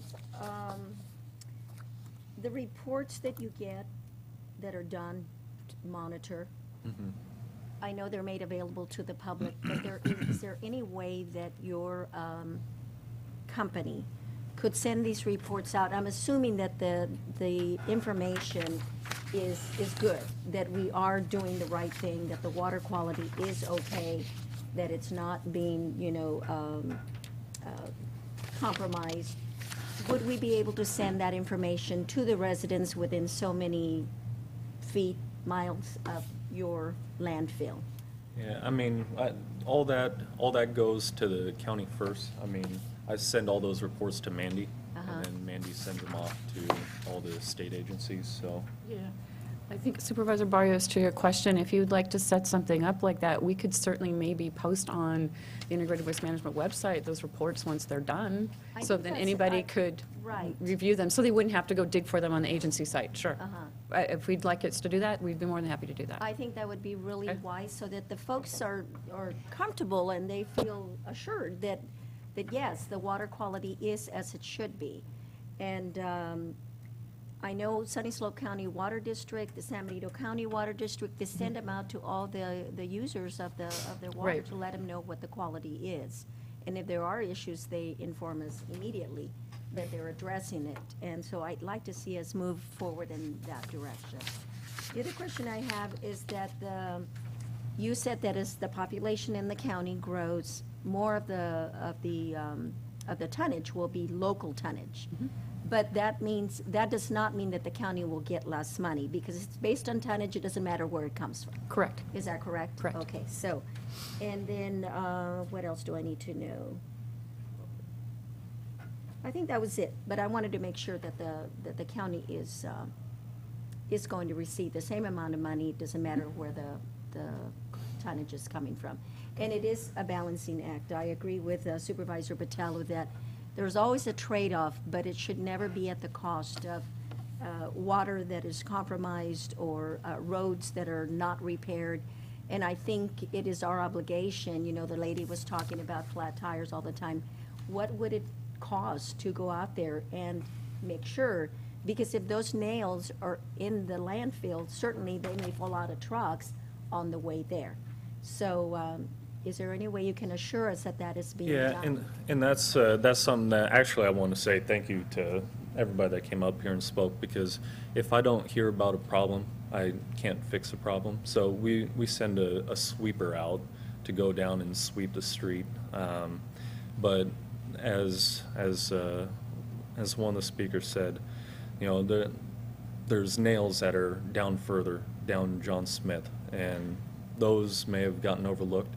But I've started bringing the nail magnet down and cleaning up the road, and I haven't done as much as I need to, but that's something that I'm correcting now. But it's also with the uptick in the construction season coming on.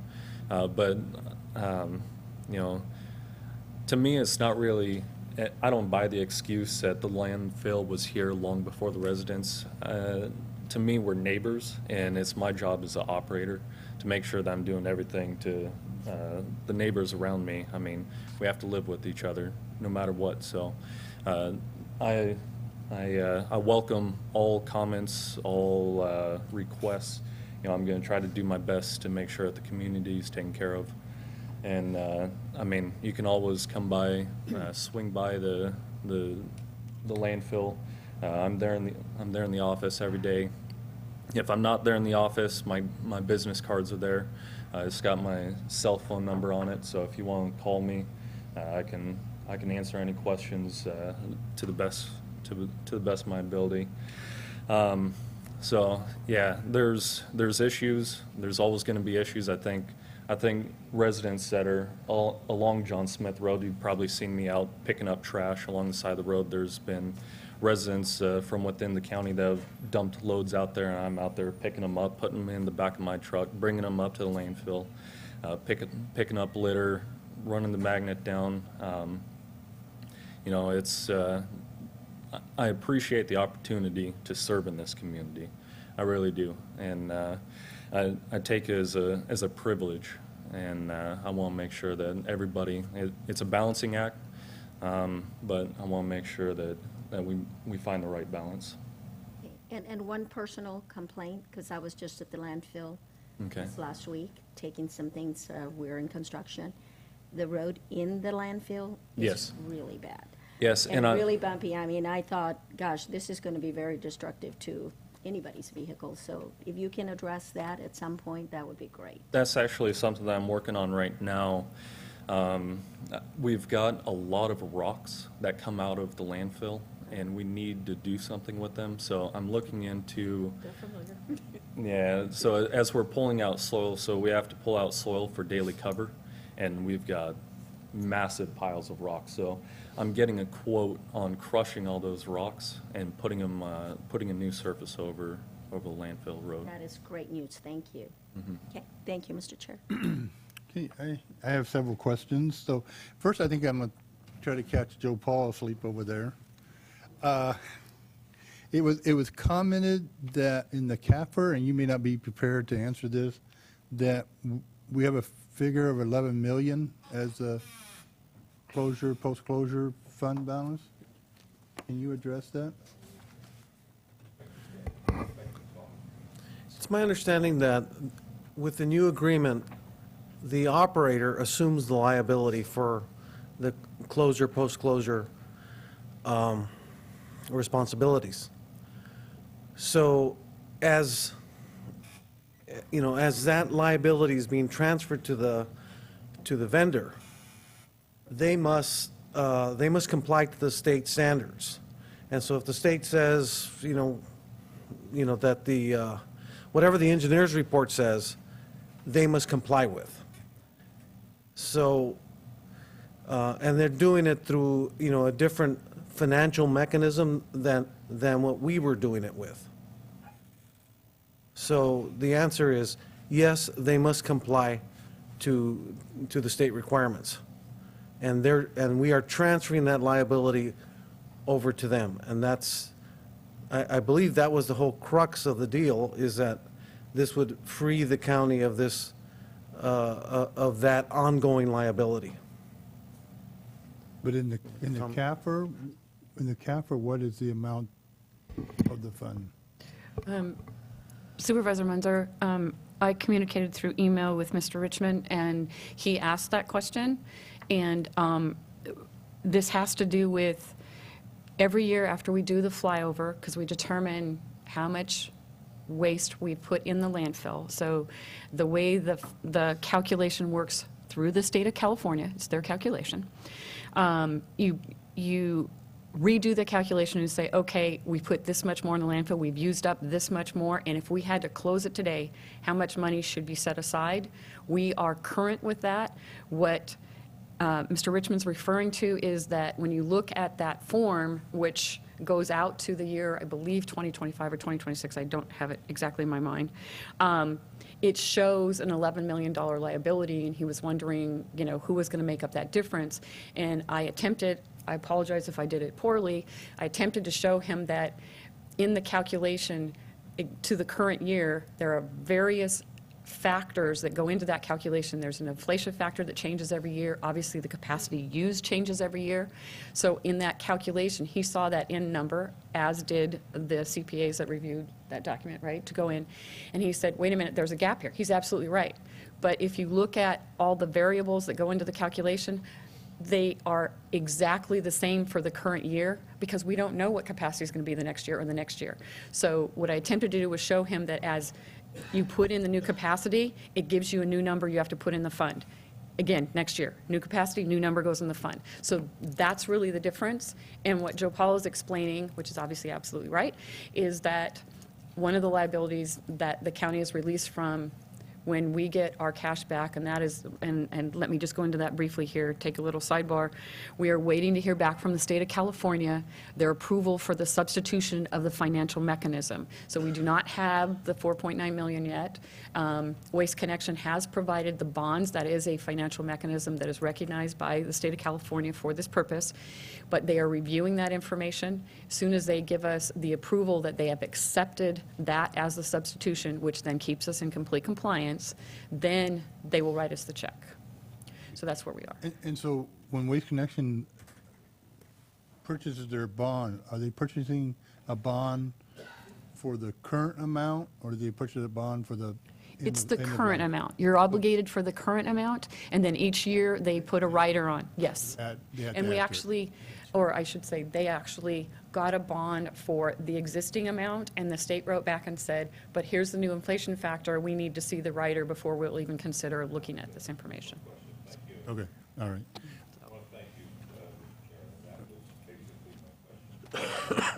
Okay. No, the next one I have is dealing with the local, I think that's it for you, Joe. Thank you. The local rate as opposed to the perceived out-of-county rate.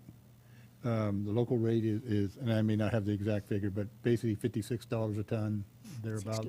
61. 61, okay. 61. Okay, and in the community, it's perceived that the out-of-county is paying $25 a ton, whether that's right or wrong, but that's the perception. Looking over the rate fees on the new landfill agreement, and see if I want to see if I'm right on this. Anytime it talks about trailers over 10 foot long, the rate tends to be right around $26 a ton. Am I reading this right? What are you looking at? Let me look at what you're looking at.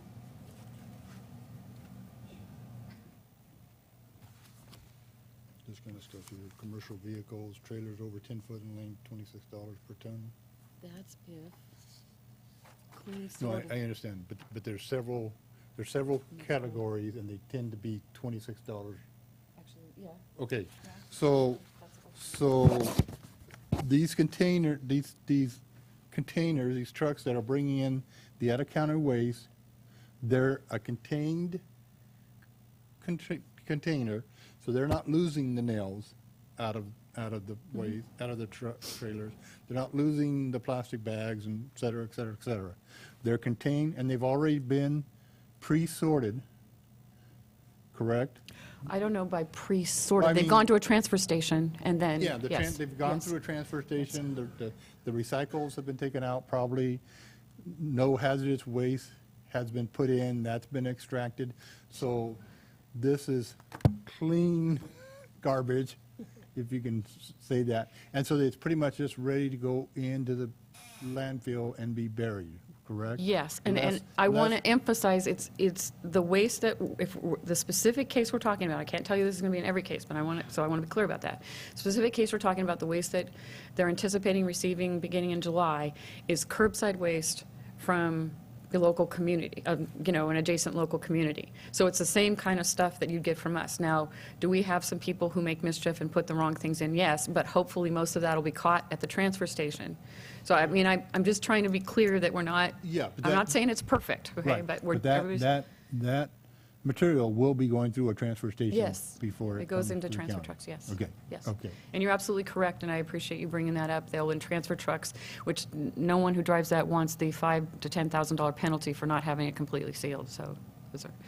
And we anticipate there to be 12 trucks per day from that. Okay. And so there's a little bit less labor once those trucks get to the landfill as far as just, 'cause with the local, like when somebody comes out there and unloads his own personal garbage from his home in the back of a trailer, back of a truck. Sure. There's some checking of that, right, to make sure that. Yes. Yeah. Yes. Ruben can speak to what the guys. Okay, so there is a little bit more labor involved on your behalf for the local trash. Pickup dumping there as opposed to a transfer truck going. Yeah, because as soon as the transfer truck goes, I mean, because I actually come from, I worked at a transfer station and at a MRF previously, and those loads, I mean, they do a pretty good job of pulling out any of the additional recycling and diverting that material. So this is material that we won't have to worry. I mean, we'll do our random inspections on it, but it's not the likelihood of there being prohibitive waste, and that material is going to be far less than material coming from a household. So there is a little bit less work that goes into the transfer trucks.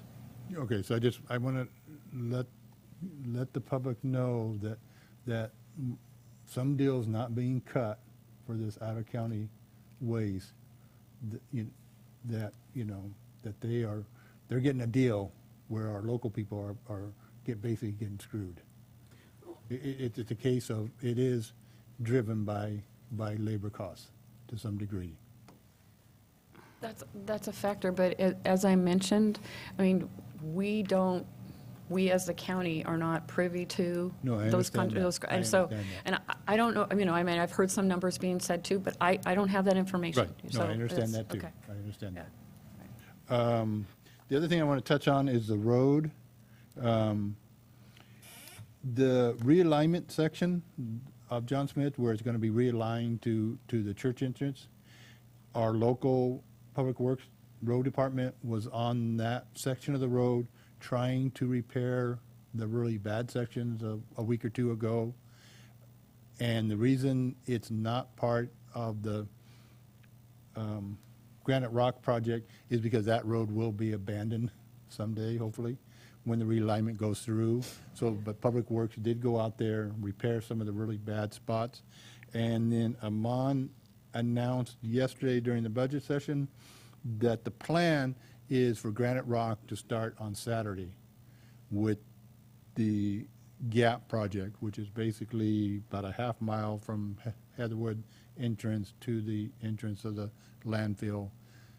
The resurfacing of John Smith is if everything goes right, will be starting on Saturday. So just to let the residents know that construction will be going on, and I think they have 3 weeks? 3 weeks. 3 weeks to do the project. And they're hoping that they'll get it done quicker than that. So I just want to let that be known. The other thing, and again, I'm not sure if I heard you correctly, Mandy. I did want to touch on it. I haven't seen it. But did you say that the county portion, or the county $2.50 money will be subject to a COLA, so that will also go up? Yes. Okay. I did say I that, had yes. not seen that before. Yeah, it so is in the contract, Appreciate yes. that knowledge. Okay. I think that covers. Chair? Supervisor De La Cruz? Thank you, Mr. Chair. Listening to our chairman ask questions, you're correct, Mandy. It does say in the agreement that the relationship between a third party and the landfill operators, part of their business is not part of the county's relationship with the operator. And that exact point is actually the outcries that I get out from the community, that why is there being charged a different rate than what's in county is? And I try to explain to them that, and they don't want to hear those words, but that's the agreement we as a board approved, is that in order for them to meet their, margins or profit or balance sheet or income statement, whatever it is, and then to meet their future needs of post-closure, and then to allocate those dollars that are in the account at the moment. That's the agreement. It was an agreement that we agreed to sign these lines, and an agreement that they knew that they needed to use as a financial vehicle to make sure that they make profit. I mean, no businesses are going to enter into business without making a profit. Totally understand that. How do we out in the community give awareness to the public that there's just different structures set for out of the county versus in county? Because the argument that leads after that is then you're giving away airspace away for the generations that are about to come to San Benito County. And then reading, doing the numbers when you're saying, you say if the new landfill, the new space has a potential for an additional 60 years, and that's at 500 tons per day, if you increase it up to 750 per day, it comes out to about 40 years. Pending any new technology that'll come around the corner that can mitigate some of these conditions in terms of filling airspace. So we have that challenge. We're going to leave a legacy. This board right here, us, now Supervisor Rivas and Chairman Munzers, we're going to leave a legacy on this because they were not part of the first agreements. They are now part of it today. After today, we are all included in it. So we're going to leave a legacy. Did we do the right thing or not? That question cannot be entertained anymore because we already approved the contracts in the original. So that opportunity is gone now. Now the question becomes, and a member of the audience said it out there, is at least give back to the community in terms of tax rate decreases. Because the next issue that we're going to discuss about is those dollars being transferred to the general fund. So what decision do we as a board leave a legacy on the tax rates down the road?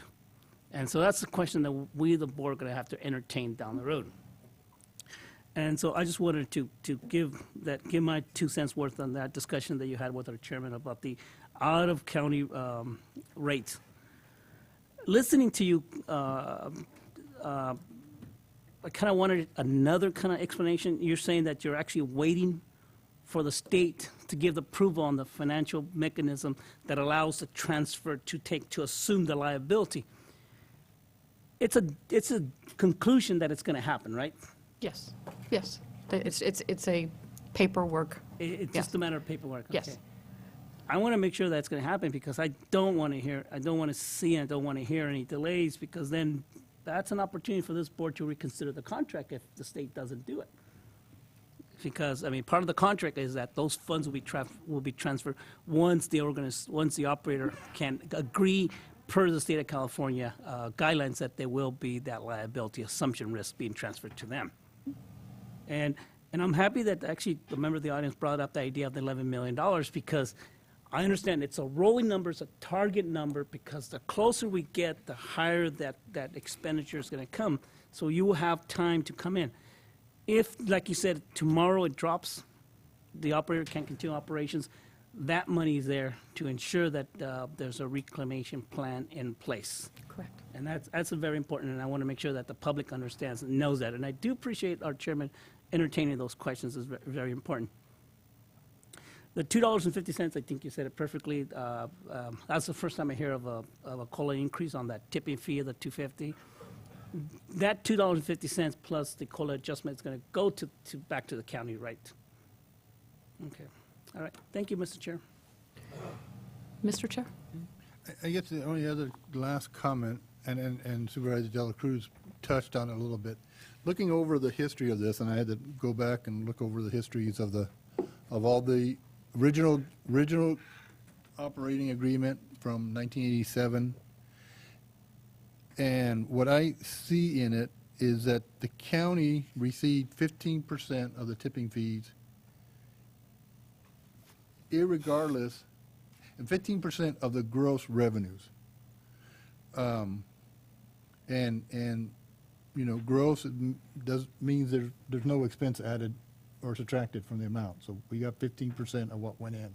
We are now down to $2.50 per ton, plus we're responsible for any change of law costs to the company, and we have to enact a COLA and raise the fees or subsidize it somehow of the ratepayers. Do we have just as good of agreement now as we did back in 1987 for the county? That's your decision. That was the board's decision in 2010. So they had a third party analyze the agreement, and that's the report that's in there.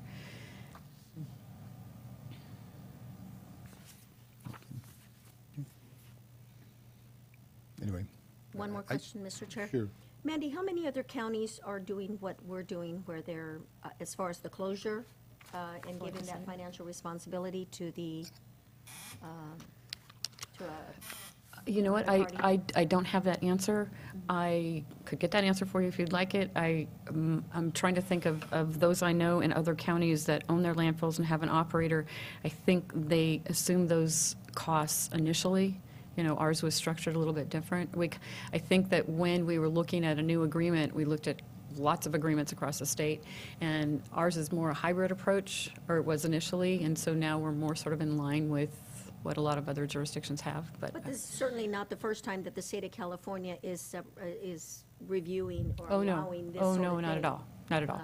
So we're not, it's not new to the, Right. to the, Correct. No, it is not. There are several mechanisms available. The county was only able to use the enterprise fund, cash fund mechanism because we didn't qualify through the other ones, but there are bonding, there are financial assurance, other criteria. So, yes, it's used in other places. thank you. This was just a presentation, so there's no action. Bruce, I want to thank you for coming today, and Mandy, thank you for the presentation. Let's move on to the next item.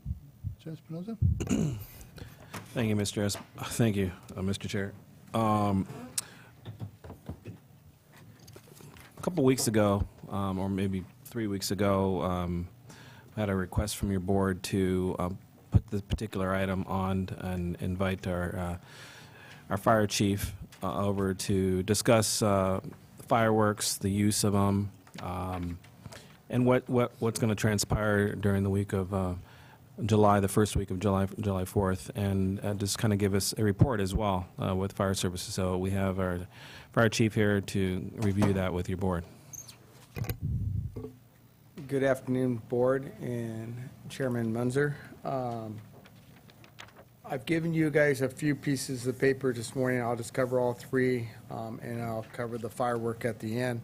The first piece is a flyer that was designed by our personnel, just explaining some of the consolidation and what Hollister Fire is offering now to countywide, to the city of San Juan, as well as all the members of the county. It's at all of our firehouses anytime we go to a special event, the county fair, the Saddle Horse show. We have it out there. We're handing it out so the people of San Diego County know what has happened, what conspired with this consolidation, and what services we're offering to them, and the locations of their stations. It also has a little bit in there about becoming a reserve firefighter and how you can start the career as a firefighter with Hollister Fire Department. The second piece of paper I gave you, well, unless there's any questions on that, that's pretty much a living document. It's changing as we change and add new programs. It talks about a few of the programs we have, such as the CERT program, the Explorers, which is a youth group that are learning how to become firefighters from the ages of 14 to 18. It's a program that we started this year. So these are some of the programs we're offering now at the Hollister Fire Department and since the consolidation. If you have no questions on that, I'll move to the next document. And this is a report to you, basically giving a rundown of all the calls for the last year since we've consolidated. We're coming up on our anniversary date of the first year, which is June 23rd. As you can see, the first sheet breaks down by the day of how many calls each shift does on that day. Our busiest days are Friday and Saturday, and then Thursdays are next busiest. The lightest day is Sunday. So it's just basically how just giving you guys some totals and runs. The second page is a breakdown by call type. You can see fires, rescue calls, medicals, hazmat, weather-related service calls, good intent. There's all types there. So you can see the breakdown of what kind of calls we're going on and what type. So it's just some information for the board. My job is to inform you of how things are going and where the money's being spent and how it's being thing. And then the last page is by district. The county station, well, they're all county stations because any of them can move to any direction. But Station 1 and Station 2 were the original city stations. Station 3 is now the newly formed station for the county. And then Station 4 is the San Juan facility, which covers the west side. Out of district and CAL FIRE. Mike, hang on one second, Go ahead. because Supervisor Barrios and I were looking at the districts, District 1, 2, 3, 4, and we thought, well, those were supervisory districts, and Jaime fortunately didn't have any fires or anything going on. My people are good. My people are good, okay?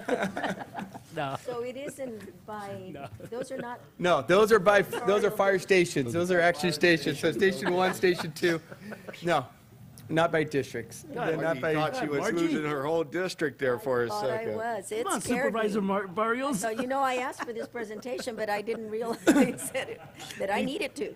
Yeah. careful what you ask District for. 1 needs a lot of prevention. But no, Station 1, which is the downtown firehouse, runs the most calls. It is the highest volume station, and then it goes down from there. San Juan is the smallest amount of calls. Then it shows some auto aid and mutual aid calls out of district. Those are right now not the correct numbers there, because when we respond to some of the county calls, we're putting them as a county calls, not as SRA or mutual aid to CAL FIRE, because it's actually, we're the county fire department. So we're trying to figure out how to get those numbers to kind of work together and see how, anytime CAL FIRE runs with us or we run with them, how we can calculate that number correctly. So it's just something we're working in the reporting system, but we're trying to get that number better tuned to our needs. So that's basically that report. Last but least is what I came to speak about today is fireworks safety. I gave out a handout. This is being posted at City Hall. There's some in the back of the room here for anybody that's here today, and it's at all the firehouses throughout the county. We're also doing a publicity blitz today. The Hollister PD and myself have put together something to work on to try to get the word out about illegal fireworks and safe and sane fireworks in the county and the city. We will be out enforcing the ordinances and the laws of the state of California regarding fireworks and explosives. If they're illegal, they will be cited. Citation varies from $250 up to $1,000. And we will be giving tickets out. It's not, and we'll be confiscating any fireworks we find. I understood last year you guys want a zero tolerance, and that's what we're trying to do.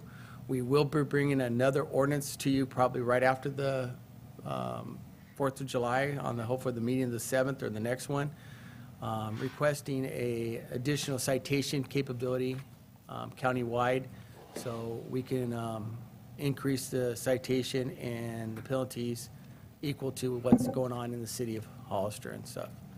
So we can get a little stiffer and, you know, make sure that people understand that we're not tolerating this in the county. As far as safe and sane, what is safe and sane? It's any firework that the state fire marshal has approved for use in the state of California. It has their stamp approval on it. It's on there, it says safe and sane, approved by the state of California fire marshal. If it doesn't have that on it, it shouldn't be shot off in the state of California. Anything that leaves the ground and explodes is probably a good rule of thumb that it's illegal. So if it goes up in the air, it launches, it explodes, it's probably an illegal device, and it should not be used in the state, and you probably will be fined for it. And there are jail sentences up to a year in jail if you're caught with large amounts of fireworks. And large amounts is not that much. A pound, 2 pounds of illegal fireworks, you can go to jail. So, but the brochure I gave, it explains it all. It talks about the illegal fireworks, talks about how to be safe with the fireworks this year, the safe and sane, by extinguishing them properly, using them properly, not throwing them, not tossing them at people, and using them in the proper manner. And then it talks about the illegal fireworks, like your cherry bombs, your firecrackers, your bottle rockets. Those are our biggest problems. Our mortars that you see, looks like the public display all over town. Those are the ones we're trying to diminish or get rid of being used. And it talks about the sentences and amounts of fireworks that you can have, and what the penalties are for those amounts. And then last but least, it talks about what you can do if you have illegal fireworks, how you can get rid of them by bringing them to the firehouse. We'll take them, and there won't be any penalty if you turn them in ahead of time. But if we are out there and we do enforcement, we will cite. And we'll have people out in the county-wide as well as in the cities of both San Juan and Hollister. And we're working with the sheriff's department. We've met with the sheriff several times on this, and we're working with them, and we're working with Hollister PD within the city. So, any questions? I'm My first question I have, ready to answer. we were talking the other day, in this document you gave us, it says in San Diego County, the use and sale of the state-approved fireworks is only allowed within the cities of Hollister and San Juan Bautista. The cells are, the use, they can use safe and sane in the county, in the LRA area. So up at Ridgemark, they can use them. Only in the LRA? LRA area, it's legal for them to use, to shoot the fireworks off. The safe and sane only. No, I understand that. I understand that. Okay. Yes. All So right. at Ridgemark, they can go to one of the fireworks stands, either in San Juan or in Hollister. That's where the only place they're allowed to be sold in the county. They can purchase them there, and then they can take them home and light them off in their driveway. And I prefer driveways, because when they put them out in the street, it makes it very congested for cars and people, and kids are running out in the street, and it's just more dangerous. If they can do it in the driveway safely, it's a better. Okay, now, the SRA, is that a state ordinance that? No, or that's that's a county basically, ordinance? that's county, right. Okay, all right. As the state, because SRA, the fire danger and all that, no fireworks or any kind of fires are allowed out in the SRA area right now. And that's a county ordinance? Yeah. Okay, all right, thank you. And that's legal, even the legal fireworks are not allowed to be Right, in nothing's, that right, nothing's area. allowed on the SRA right now. Okay, The state does not want any of the fireworks or anything out in the area. They prohibited them. Okay. So you can't go out to the national park and light off illegal fireworks or legal fireworks. May I? Sure. Chief, thank you so much for this presentation. problem. It's really important to our community to hear the dangers of illegal and legal fireworks. And one of the saddest things that I know that any of us have experienced is knowing that a family has lost their home or their lives due to fires. And so and because of the drought, everything is drier, grass, Correct. even lawns so there's more potential for danger and fire. So I really recommend and encourage our community that if they see anybody using these fireworks illegally, even the legal ones, that they do make a phone call, because the house that may burn as a result of this may be your own home or your neighbor's home. That's correct. So I highly encourage them to make that phone call and report anything that is going on that could potentially hurt lives or homes. So again, I thank you for being here. This is a very important presentation. And I do believe that our ordinances have to be a little stricter with allowing you and your department to give out citations or whatever it takes to make sure that we minimize the dangers. So, thank you, Mr. Chair. And like I said, anybody can call the Hollister Fire Department and report somebody, or if you know they're selling illegal fireworks, we'll have the arson unit as well as the Hollister PD or SO assist us in confiscating those fireworks and arresting any of those individuals. Yeah, and I had a constituent that has been very adamant about just banning fireworks, even the legal ones, altogether, primarily because of the drought. And I know that most of the sales are nonprofits, that's how they make their money for their entire year. Yes. And her argument was that, is it worth, losing property and lives just to make money for their organizations? Well, this community would have to decide not to allow those things. And of course, we don't have all the say. Most of them are done in the city. Correct. So yeah, it wouldn't really be up to the county to make that decision. So, thank you. Thank you, Mr. Chair. Supervisor Rivas? Right. Thanks, Mr. Chair. So, Chief, I know throughout the years, as long as I've known you, you guys have gone to great lengths every year to crack down on illegal fireworks, but it just seems like the proliferation of these fireworks are just year in year, it just gets worse. I live near the Memorial area, behind Rite Aid, and I see, we just plan on it. My wife and I will go in the backyard and we'll see illegal fireworks popping up on every end of our, backyard. I know a lot of counties, and as was just mentioned, the city would have to take a stand, because it really, it's not up to this board, but you see counties and cities working together to ban all fireworks. Is that what it's going to take to end, this proliferation of illegal fireworks in this community? I think if you try to ban it, it's like anything else you try to ban, it's still going to be there, and the nonprofits are probably the ones that are going to get hurt the most out of it. People are still going to bring the illegal fireworks into the community and shoot them off, and we're going to still have to be out there enforcing it, and there's still going to be fires related to those illegal fireworks. But can you ban them? Yeah, we can do that. That's something that the board and the councils go direction. It happens. I, myself, have no problem with the safe and sane fireworks. The state fire marshal approves it. The state legislators have approved it for use. I think if they're used properly, they are safe for most people to use. I can tell you with the statistics that I've had over the last 10 years, I've been in the city fire marshal, is that the safe and sane are not the ones starting the fires. It's the bottle rockets, it's the mortars. Those are what are the aerial devices. They blow, when they shoot up in the air, they blow to the neighbor's house or down the street and start a grass fire. Once they're launched, you have no control over where they're going to land. And that's what starts the fires. It's not the sparkler, it's not the little fountain that goes off, or whatever the smoking worms or whatever the heck else they sell at the fireworks stands. That's not the devices that we're having the fires. So what, if you can jog my memory, if someone is a first-time offender of illegal fireworks, what is the penalty? In the city of Hollister, it's a $1,000 fine, minimum, and confiscation of all fireworks, legal or illegal. If it's in the county, it starts out at $250. It's under health and safety, and it's up to 6 months in prison, depending on the judge.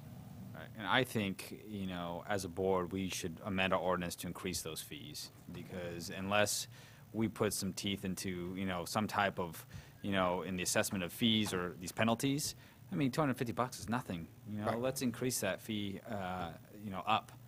And that's to what- really crack down, hopefully, because you know, sure, the illegals are, you know, these illegal, the fireworks occur everywhere in the city or the county, but we could do our part to at least increase those fees to match the city, and I'd like to see them even go up even higher to really bust these first time, you know, because that's the only way. If you affect people, if you affect their pocketbooks or something they shouldn't be doing, then hopefully they won't do it anymore. You know, sure, they're going to be mad at, you know, local government, but we got to do our part to prevent an accident or a disaster from occurring. We need to try to curve it. That, you know, that's Absolutely. And if we can curve on, you know, at least 80, 90% of it, we're doing a good job. You know? Thank you, Chief. Thank you, Mr. Chair. Bill? Yeah, I agree with Supervisor Rivas that we need to address that, and the chief alluded that he was to bring us an ordinance that we could work with and get adopted that mirrors that. And, you know, at $250, it hardly pays for the trouble of the enforcement in itself, and there should be some sort of you know, people spend $1,000 on the fireworks probably. They put on some great shows that I've seen from a hill too. But I agree, we just can't have that go on Right. anymore. Thanks. So, I'll open this up to the public. Anybody from the public like to address this item? Seeing none? Chief, thank you. the only thing I want to do, just to add, the firework industry has provided funding for the enforcement of the firework enforcement. So every year, there's $325 charged to each stand, and that money goes to enforcement to pay for the overtime, any additional cost, fuel for those people being out there. So just for your information. Okay? All right. Thank you, Chief. Is that- I think I'd like to move to item 26.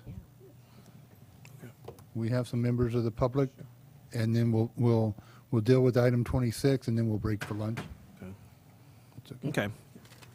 Thank you. Before we move any further, Mr. Chair, I would like to agree with Supervisor Rivas and Supervisor Botello on upping the Well, I think the fines chief is coming back with, with an ordinance? Yes. Okay, that can include that?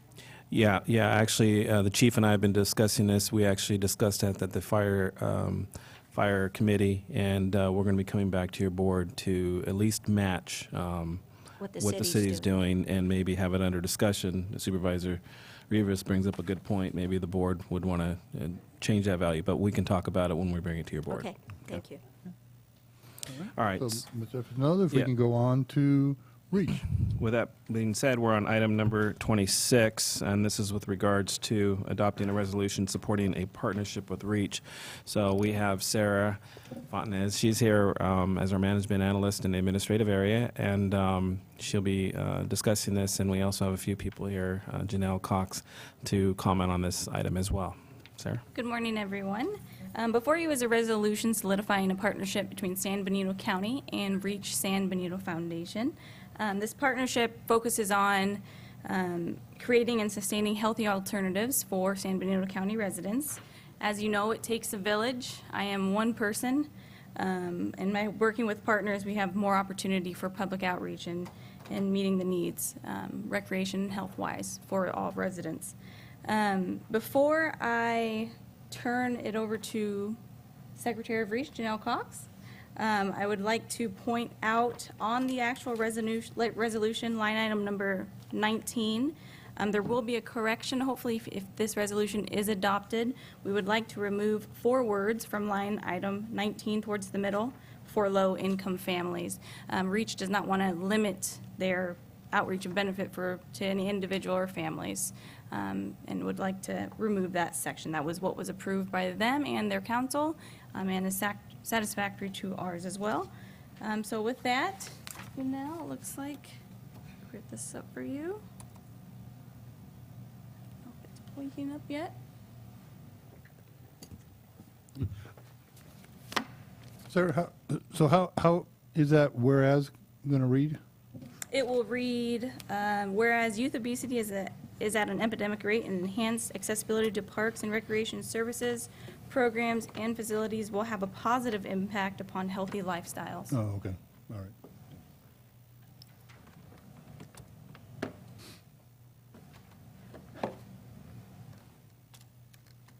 The slide's up, it's just waking up, Janelle, sorry. Need to different computer. You okay with it? You gave them the contact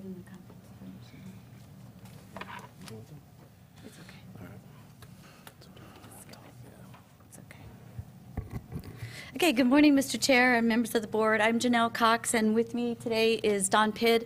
We're officers of Reach San Benito Foundation.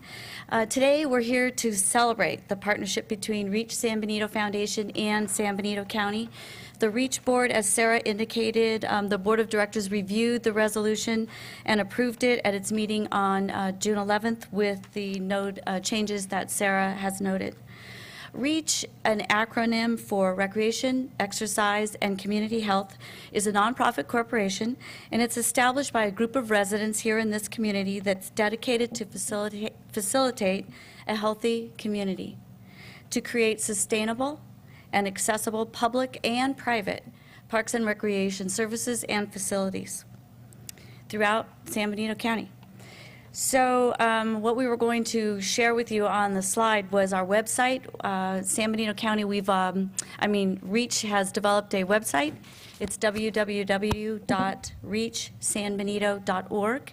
And we urge you and the residents to go to our website, check it out. Our vision and mission is there, contact information. We have a list of the community events and fundraising activities that we're planning, and how a member of the public can donate to Reach San Benito. So how are we going to accomplish our mission and our vision? Well, through leadership activities, volunteers, community events, and fundraising. And Don Pidd is going to go over the fundraising and events that we have planned in the very near future. Thank you. First off, I want to thank the board for the foresight to realize that a community's future is really based on the overall health of that community. And REACH is being formed. As you can tell, we're in the embryonic stages, but we really want to focus on creating an atmosphere of good health in the community. And we have just gotten started, and as you saw, I think you got some of the flyers that we had here. The first is that we did create a website, reachsanbenito.org, and invite you to go there, as Janelle mentioned. Our first major fundraising activity, first we need to get the community to know about us. So we, as part of the annual park celebration, which is the culmination of National Parks and Recreation Month in July, out at the San Benito County Historical Park, we are putting on a park celebration, and that will be an all-day affair that will introduce the community to REACH as well as to the opportunities of recreation in San Benito County. And you can see from this that we've included a lot of things from antique toy making to old-time races. That we're taking this opportunity to rededicate one of the original firehouses in Hollister that was moved out there a few years ago. And it was moved out there under the help of the Hollister Firefighters Association. And they were not able to attend there in uniform because they were not able to pass the city limits. Well, now they can do that, and so we're going to do a rededication ceremony, and Mike is going to have trucks out there, and we will introduce the community back to the firehouse out there.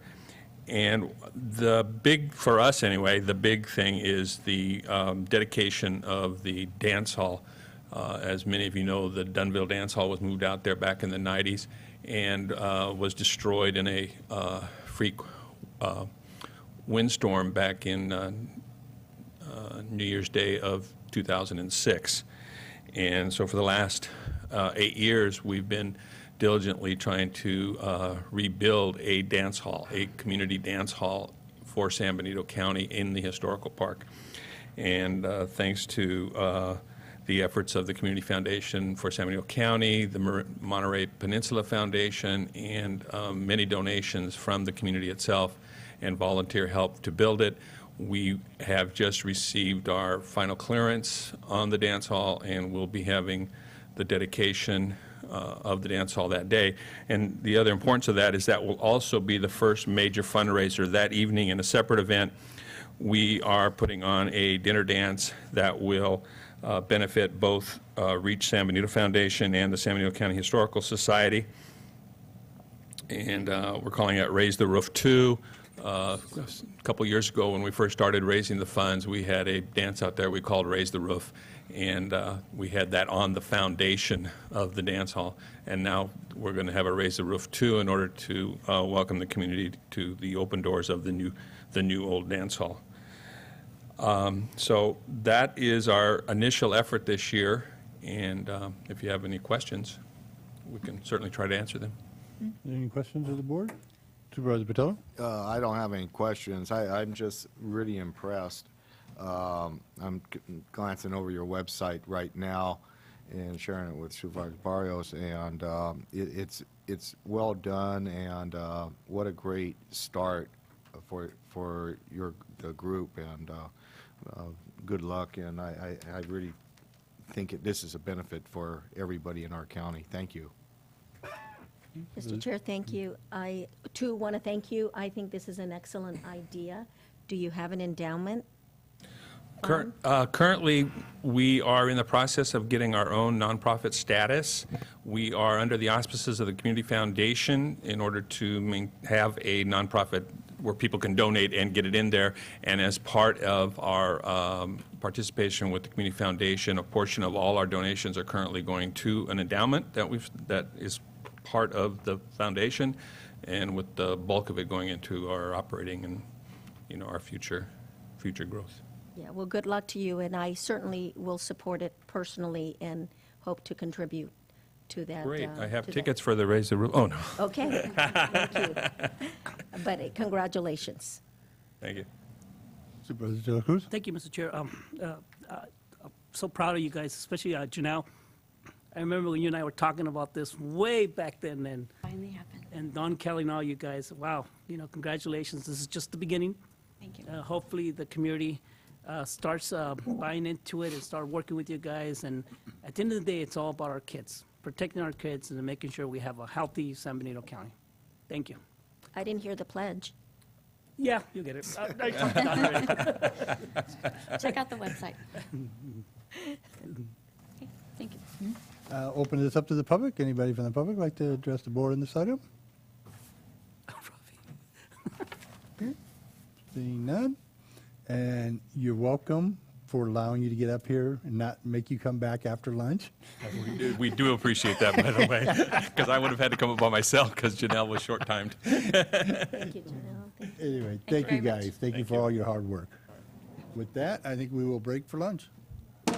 Isn't there Do we have to approve a resolution? Do the Oh, resolution. I'm sorry. I thought it was presentation. Yeah, I'm I'll sorry. make a motion quickly I'm sorry. that we adopt resolution number 2014-159, supporting a partnership with Reach San Benito Foundation to create and sustain healthy alternatives for San Benito County residents. Second with the language changes Oh, yeah. that was alluded to. I will amend my motion to include that.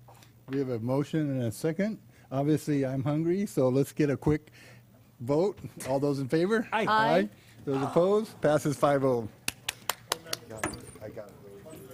We'll be back at 1:30. Thank you. Yeah.